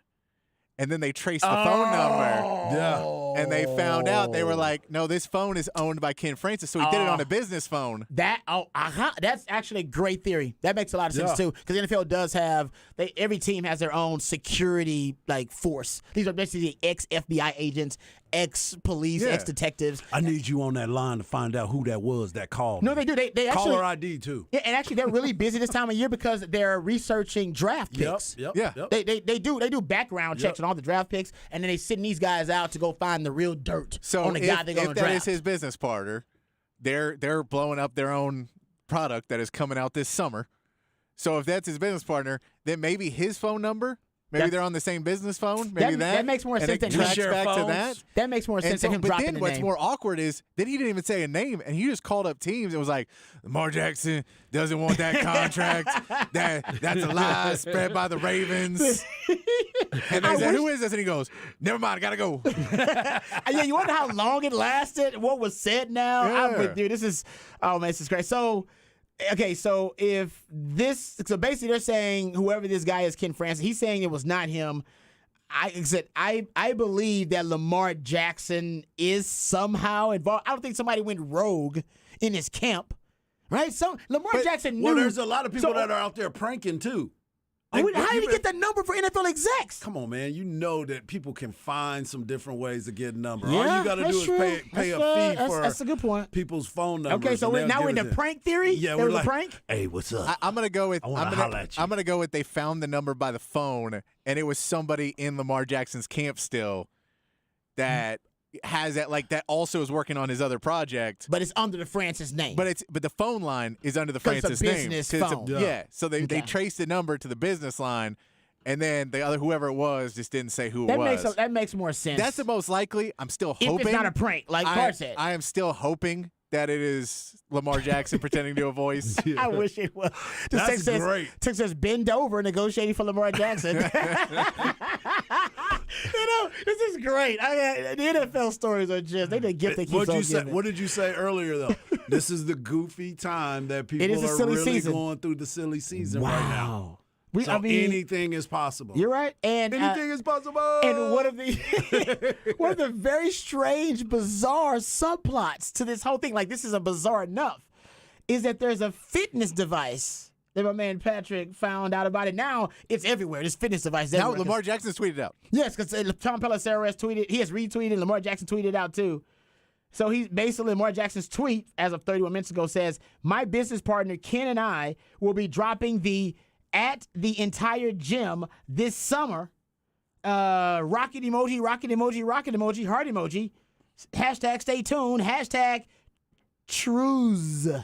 TRUZCC. I'm not young and cool enough. So someone says it reminds me of Manti Te'o. Yeah, it is. There's some elements to it. Very much some elements to that. Like who called who and who, in my opinion, what did Lamar Jackson know and when did he know it? And how much did he know? You know what the really fun part about this is that we know the Ravens colluded. Like we know they went out and called everybody and did this. And now they have to be sitting there like, what is happening? Wait, I thought we had the upper hand in this. We know what's happening. Now we got no clue what is happening. I mean, think about how bizarre it's getting, though, guys. This is and the Ravens, whatever they've done in this kind of public relations standoff with Lamar Jackson, they've won in kind of the court of public opinion because people are turning against Lamar Jackson in this thing. I think most people I talk to about it, they're kind of anti-Lamar Jackson in this whole situation. Lamar Jackson is so desperate now that these members of his team are going rogue, or Patrick's fake voice theory, like he's either that desperate, and there's a report he's going to have an interview with himself. Yep. That he has hired a production company to produce the interview that he is going to interview himself about the current state of his looking in the mirror at himself. Yeah, his status as it's really easy to franchise do. tag player. It's really easy to do an interview with yourself because you just do 2 cuts. Yep. But if you want to do it special, you got to get a stand-in who sits in the other chair so you get the shot of the back of the head. Yeah. You got to get that That's why he's shot. hiring a production company. He Yeah, wants to you do can it, do right? that. Yeah, He's got enough money. He can have a production Yeah, he's company. gonna, I think Hey, so. not enough yet. And you know what I like about this though, if he does the interview with himself, because it shows how desperate he is, it's definitely not gonna work. But he does have a good sense of humor. Yes. He has a sense of humor, and even now in this very stressful time period, this kind of crisis he's going through, he's tweeting out jokes. He's tweeting right. out What was the jokes that he tweeted out? He was talking. He's got the Ben Affleck The smoking meme, cigarette yeah, with him outside. smoking a cigarette outside. He said it's not okay. It's okay to be not okay. So he's got a decent sense of humor here, Yeah. and there are now people that believe that we're all fools here, that we've Yeah. all been hoodwinked, bamboozled, led astray, run amok, because this is all some public relations stunt so that he could publicize and promote the entire gym. Right. Which is obviously he's got a partnership in this entire gym, and him and Ken Francis. And then now we know what the entire gym is. And everybody all over the country, every sports radio show all over the country, they're saying the entire gym. And people listening are going, what the hell's the entire gym? And they're Googling the entire gym. And they're looking up Absolutely. the entire gym on their Twitter. And that was the whole point of all this, not to actually get clarity on Lamar Jackson's status. Exactly. It's all a game, man. And you know what? I'm here for it. I know. I'm not This gonna is lie, I'm great. here for This all is of it. great. This is great This is drama. great. This is like Uncle Dennis with Kawhi Leonard. Exactly. Oh! Yes. Great compare. I forgot about there- Uncle Dennis. But that's actually a real Uncle Dennis. There now. is, but Yeah. we didn't see him. There's He was true. behind the scenes. We just heard Uncle Dennis didn't like this, and Uncle Dennis don't like that. That's true. And then all of a sudden, you were like, it was Kawhi the whole time. Uncle Dennis like, I don't know what's going on. What y'all talking about? Yeah, I don't have anybody's phone numbers. Oh man. Hey, somebody said it's probably Harge and RT's voice. Yeah, there you go. Hey, that would work. It definitely would. That's good. Yeah, that's a good voice in negotiation. I'm over here negotiating for myself too. Yeah. He's over here negotiating for It himself. kind Hey. of sounds like Christian Bale's Batman voice. That's a good voice in negotiation until it goes into hour 2. And you're over there. Can we make a lozenge break? You gotta start smoking some menthols in mid negotiation, man, to keep that voice going. But there you go. That's the latest update, y'all. In Yep. Lamar I Jackson's love sweepstakes. it. I love it. This thing is becoming more bizarre by the day, and he's going to end up being right back with the Ravens. And I think when it's all said and done, Now, is there any shot that Aaron Rodgers gets annoyed by all this and does something crazy in the next few days to make it back to about the fact that he hasn't been traded yet? Right. yeah, we got crickets on that front We've right got now. crickets. I feel like Aaron Rodgers might want to get back in the news with all this. You're right. Yeah. He might go to a darkness retreat, or you know what? No. He actually when is the psychedelic convention? He's going to speak at the psychedelic that's convention right. coming up. That's Remember? right. He's got that. He knows what he's So he knows what he's doing. He's like, nah, I know what I'm got doing. plenty of time. I got something coming up for Yeah, y'all. he's got And plenty he's of going time. to special guest Ken Francis is coming up there. That will blow everybody's mind. You want to blow up the Twitterverse? You bring Kid Francis to the psychedelic convention where Aaron Rodgers is speaking. That's a great point there, Patrick. Also, since we're kind of talking about that, I did read that there is right now a stall in the negotiations for Aaron Rodgers to the Jets because the Green Bay Packers, they want a first.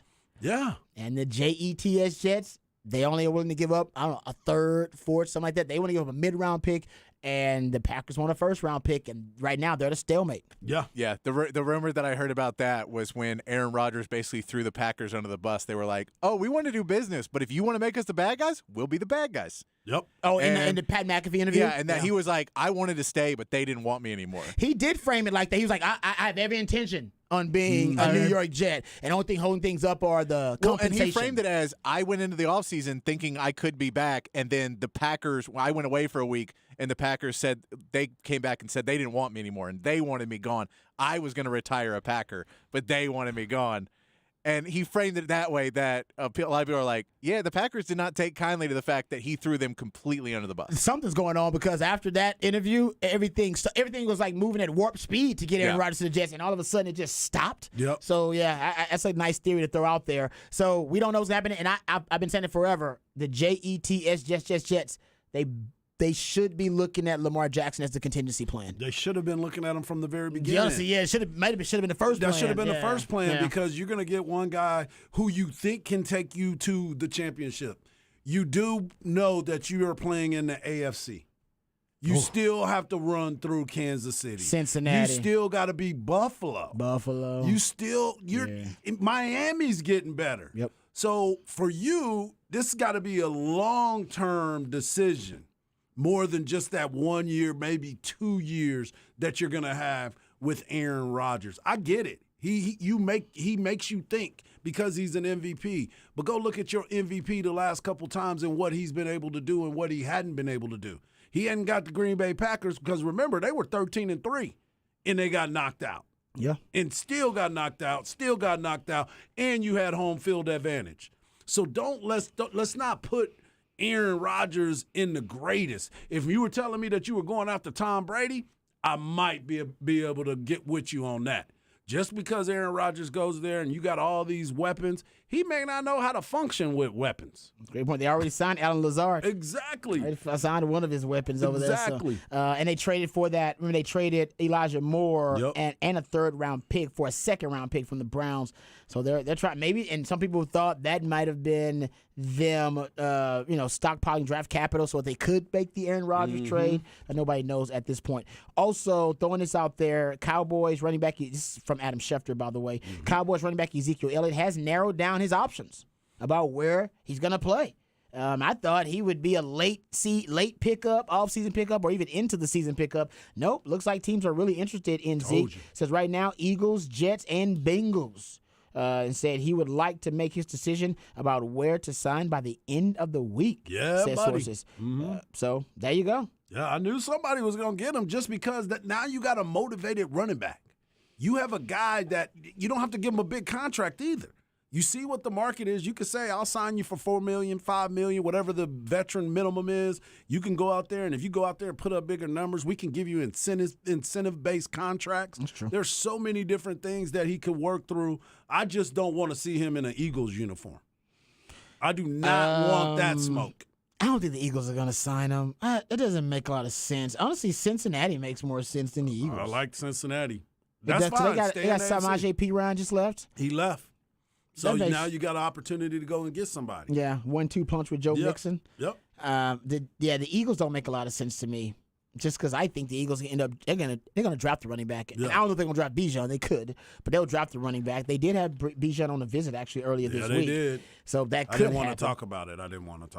Yeah. I hope for Cowboys fans' sake that does not happen. But the Eagles are so much about value. I don't see them bringing in Zeke to me. And I mean, Unless he's going to take a pay cut. Yeah, Yeah. but I still don't think Zeke. I know he has a role. I know he can situationally help you out.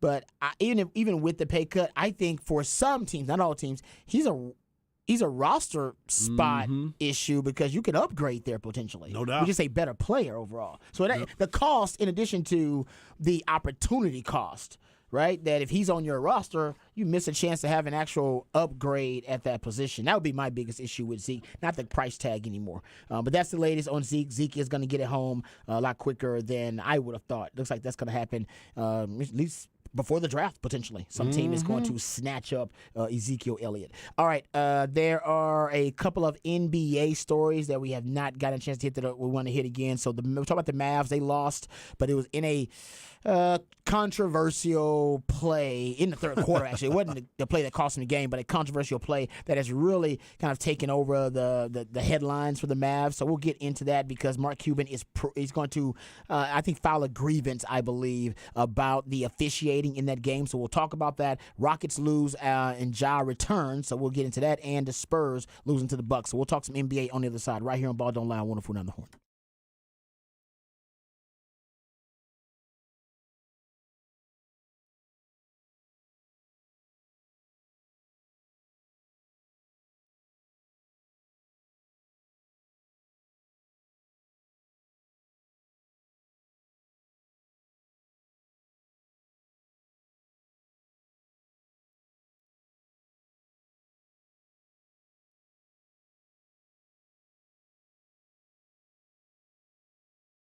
Mike Harge here, and I want to talk to you about the Lee Kitchen and Tavern. The Lee Kitchen and Tavern has 4 Austin area locations: the Belterra location, Lakeway, Bee Cave, and of course my favorite, Avery Ranch. And I've been telling you about how they make their burgers from scratch, and it's a Burger Mondays. I talked to you about that the other day. I've talked to you about the March Burger of the Month, the Reuben Burger. But I also want to talk to you about the Trip to the Big Easy inspired menu for the month of March. You can pair the cocktail of the month, the Celtic Mule, with the delicious salmon roulades, a New Orleans favorite. But I also want to let you know about Thursdays. They have Prime to Wine Thursdays. Every Thursday night, you get slow roasted whole ribeye served with rosemary au jus, sauteed button mushrooms, and horseradish sour cream sauce. And of course, they have half off bottles of wine all day, every Thursday. It is dine-in, delivery, or even pickup. So make a choice for yourself. Go to leekitchen.com right now or a little bit later, and you can check out other parts of their menus, their monthly special, and some of the great food. You can also have some of your food catered to you if you have a big party. Whatever you want to do, make sure you choose the Lee Kitchen. Go to leekitchen.com. That is leekitchen.com.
Welcome back to Ball Don't Lie right here on 104.9 The Horn. How sweet it is, actually. Sweet is the theme for New Theme Thursday because getting ready for the round of Sweet 16 games. And my man Patrick has decided he wants to make sure that you're in the sweet state of mind. So all of the songs today associated with the sweetness getting ready for the Sweet 16. You can be a part of the show. Specs Text Line's the best place to do it, 512-337-3776. You also can hit us up via Twitter. Harge is at Hardball Harge in the Twitterverse. Patrick Davis at It's Patrick Davis in the Twitterverse. Obviously, tomorrow we'll be talking a ton of Texas Xavier. Probably the whole damn show will be mostly devoted to breaking down Texas Xavier. But let's get to some NBA news, notes, and nuggets here. San Antonio. Let's start with them and the Rockets, and then we'll work our way to the Mavs. We started with the Mavs last time and took up the whole segment, and we never got to the Rockets and the Spurs. And the Rockets and Spurs don't deserve that much time, so we can spend a couple of minutes talking about Spurs, and we do have a Spurs fan here, my man Patrick. Lost to the Milwaukee Bucks 130-94. I did see a little note, Patrick, that the Spurs starting lineup last night might have been the youngest starting lineup potentially in the history of the NBA. Yeah, I mean, They had three 19-year-olds in the lineup and one 20-year-old in the starting lineup. We're in the let's give them experience part of the season. Now, the good news is we've gotten now to, I think there's 8 games left for the Spurs, and the Hornets are pretty much, I think they have 4 games on the 4th spot. So you're getting pretty safe if that you would have to win out and the Hornets have to tank out for you to lose that bottom 3 spot. Yep. So you can tell I'm a Spurs fan. I'm saying top 3 spot. But so you're getting in the you're point. taking, man. You're taking. You got the right mindset. Yeah. So it's they're going to be in that fun part now where you can kind of do a little bit more of what you want to do in these last 4 games and not be worried about the tank at all. But I think Pop is also just like, hey, look, we got a lot of young guys. We want to see what we have in some of these guys to see, when our offseason plans, who do we want to keep, especially if you don't get that number 1 pick and you get number 2 even. You're getting another guard, and then it's like, all right, what guards are we keeping? Who are we paying? Who do we let go? Who do we try and trade? All of those decisions. So you may be even putting on tape, hey, man, let's go see if we can get this guy a 40-point game or a 30-point game and maybe get a second-rounder for him or get something out of him. That's a good point. Yeah, man, that's going to be wild to see who actually gets that number 1 overall pick in the NBA because that city's going to be celebrating like they won a championship. Because when Minyama is that type of prospect. It's LeBron James was probably the last one that was that. Tim Duncan before that. Yep. It's like if you just keep this guy on your roster, it's going to be hard for you not to at least contend and play for a title. Yeah. Like you'd have to screw it up somehow. By the way, Spurs fans, May 16th. Tuesday, May 16th, that is the date you are focused on now because that is the NBA draft lottery. Oh, I can't wait. Oh, no, H-Town, too. H-Town's going to be they're going to be glued to their sets. Look, Houston knows when the draft lottery is. They're there every year. Hey, you know what? I can't even have a comeback for that. That's pretty good. That's damn good. I like that. All right, speaking of H-Town, they lost to how about this? DJ Augustine just signed with the Rockets. Yep, finishing out the year. Yeah, he's a Rock Nation guy, too. Actually found that out. Yeah. He signed with the Rockets. Random little nugget there. But the Rockets lose to the Grizzlies. Ja Morant made his return. Rockets lose 130-125. And it was Ja Morant, 24 minutes off the bench, 17 points. He had a dunk, though. Oh, man, this dude's a human highlight reel. He really is, man. Posterized. That's the one guy that, like I said, I regret the dunk contest not becoming more of a rite of passage for all the star players in the NBA. Because that dude in a dunk contest would be so fascinating to watch. Because there's some dunks where I don't even think he's going to make it to the rim. Like, he's not going to make it to the rim like that. He just extends. I'm like, God, Plastic Man. I'm like, God, Stretch Armstrong. He does exactly what it is. I'm like, how's he got to get there? That dude is a freak. So I'm glad he's playing again. Fun to watch. But how about this? The Rockets, man, I mean, as a Rockets fan, I know you don't have a lot to celebrate, but the starting lineup for them are combined for 118 of their 125 points. Starters, no bench. They really did. And, they really had KJ Martin end up with 31 points. Jabari Smith. Jalen Green had 32. Jabari Smith had 16. This is what Klay Thompson said about Jabari Smith. After the game, he said, how old is he? 20? And then they told him he was 19. He said, damn.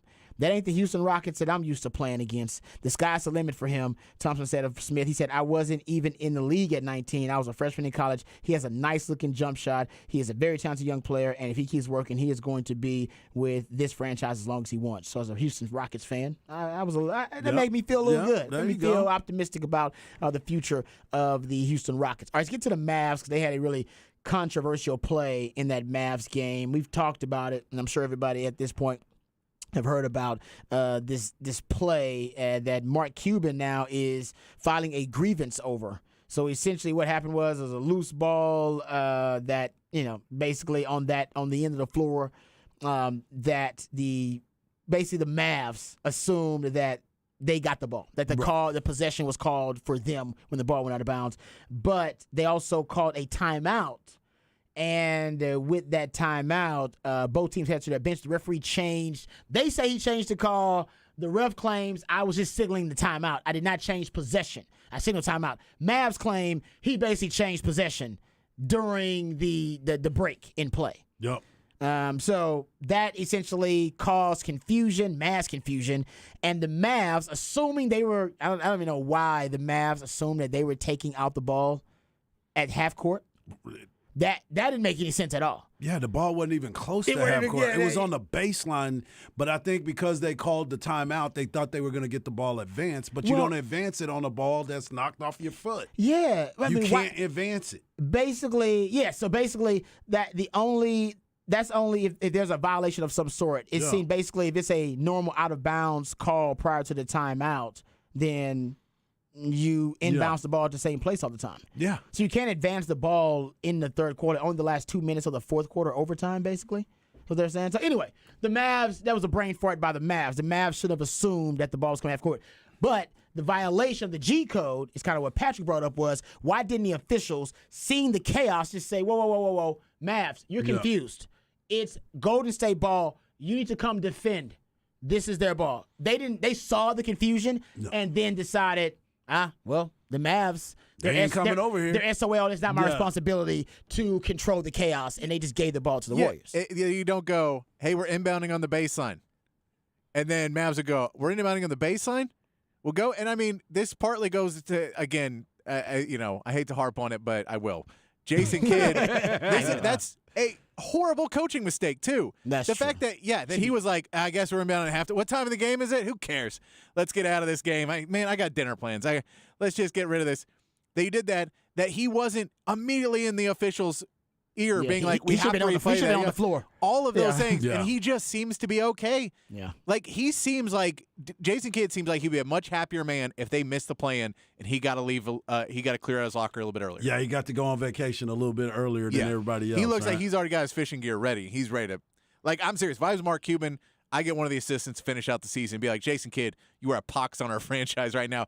I know you didn't want Christian Wood, and I know you didn't want us probably to draft Jaden Hardy, and I know you didn't want us to trade away Dorian Finney-Smith.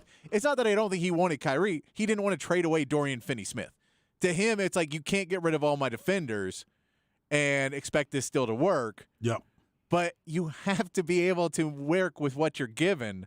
And if you don't want to do that, then quit. Yeah, solve the problem. You're a coach. Don't just sit there and cash a paycheck and say, I don't care.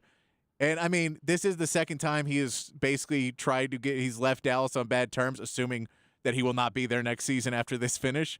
Because you remember he was drafted by Dallas and then hated the coach. Yep. He hated Jamal Mashburn and he hated Jim Jackson. So he was not part of, what was it, Don Nelson? He didn't like Don Nelson? No, this was before Don Yeah, Nelson. this is when they had the triple, like the This three was the J's, Triple J rant. Yeah, triple J's. Yeah. When they were like, when they had the Tony Braxton. I believe it was Tony Braxton. Was it Tony was Tony Braxton? Like Braxton. that Because During it the was whole Jimmy feud, Jackson. yeah. It was Jimmy Jackson.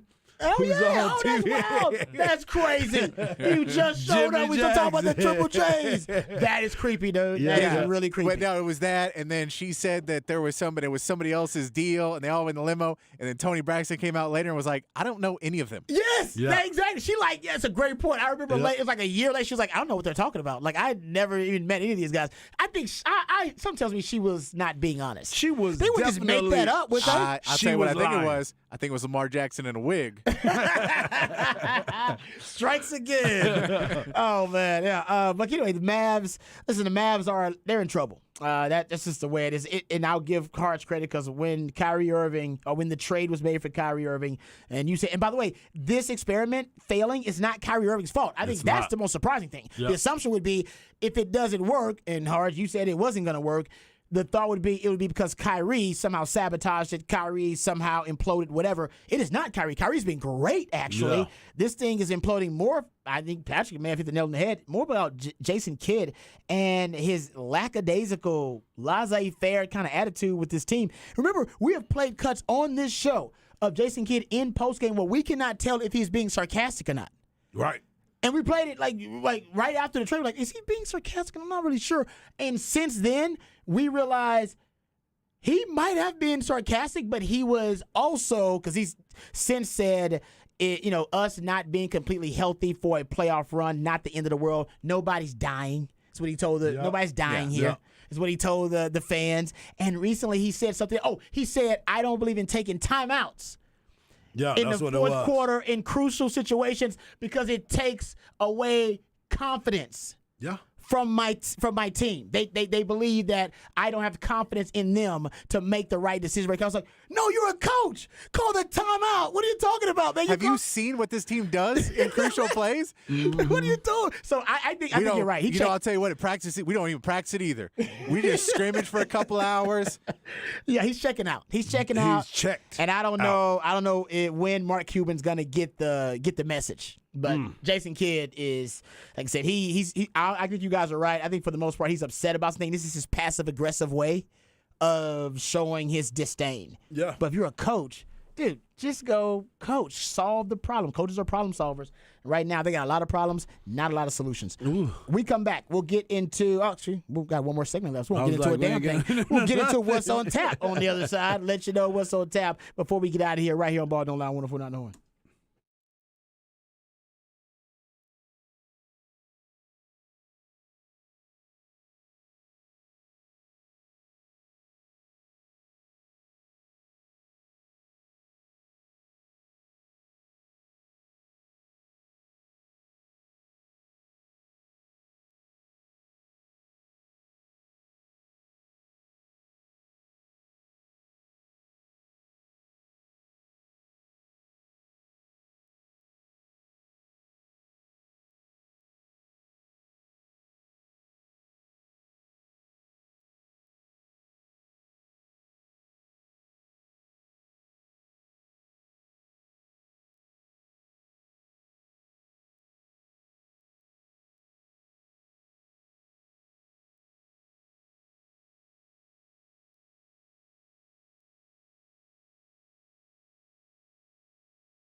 All right, welcome back to Ball Don't Lie right here on 104.9 The Horn. Man, right now we're watching tournament games, so everybody's distracted. Just watched a great in-between-the-legs pass. Yeah, My no man look. Nutmegged himself. No look in No between the look. legs pass assist for the dunk. That was nice. That was really nice. Right now, Arkansas losing to UConn 38-25, and you have K-State up on Michigan State 50-46. If you missed any part of any of the shows, please go to hornfm.com. You can catch up with them on the podcast page right there. All right, what's on tap for you, Harge? I think I know what's on You tap. already know Yeah, I what already it know. is. Yeah, we all know. Yeah. And I think the same for Patrick, and I think the same for you. Yeah. Let's not forget, tomorrow we will be at Golfinity from right. 3 to 7. Come out and hang out with us. I know a lot of people are probably going to be at Dell Match Play. Don't worry about it.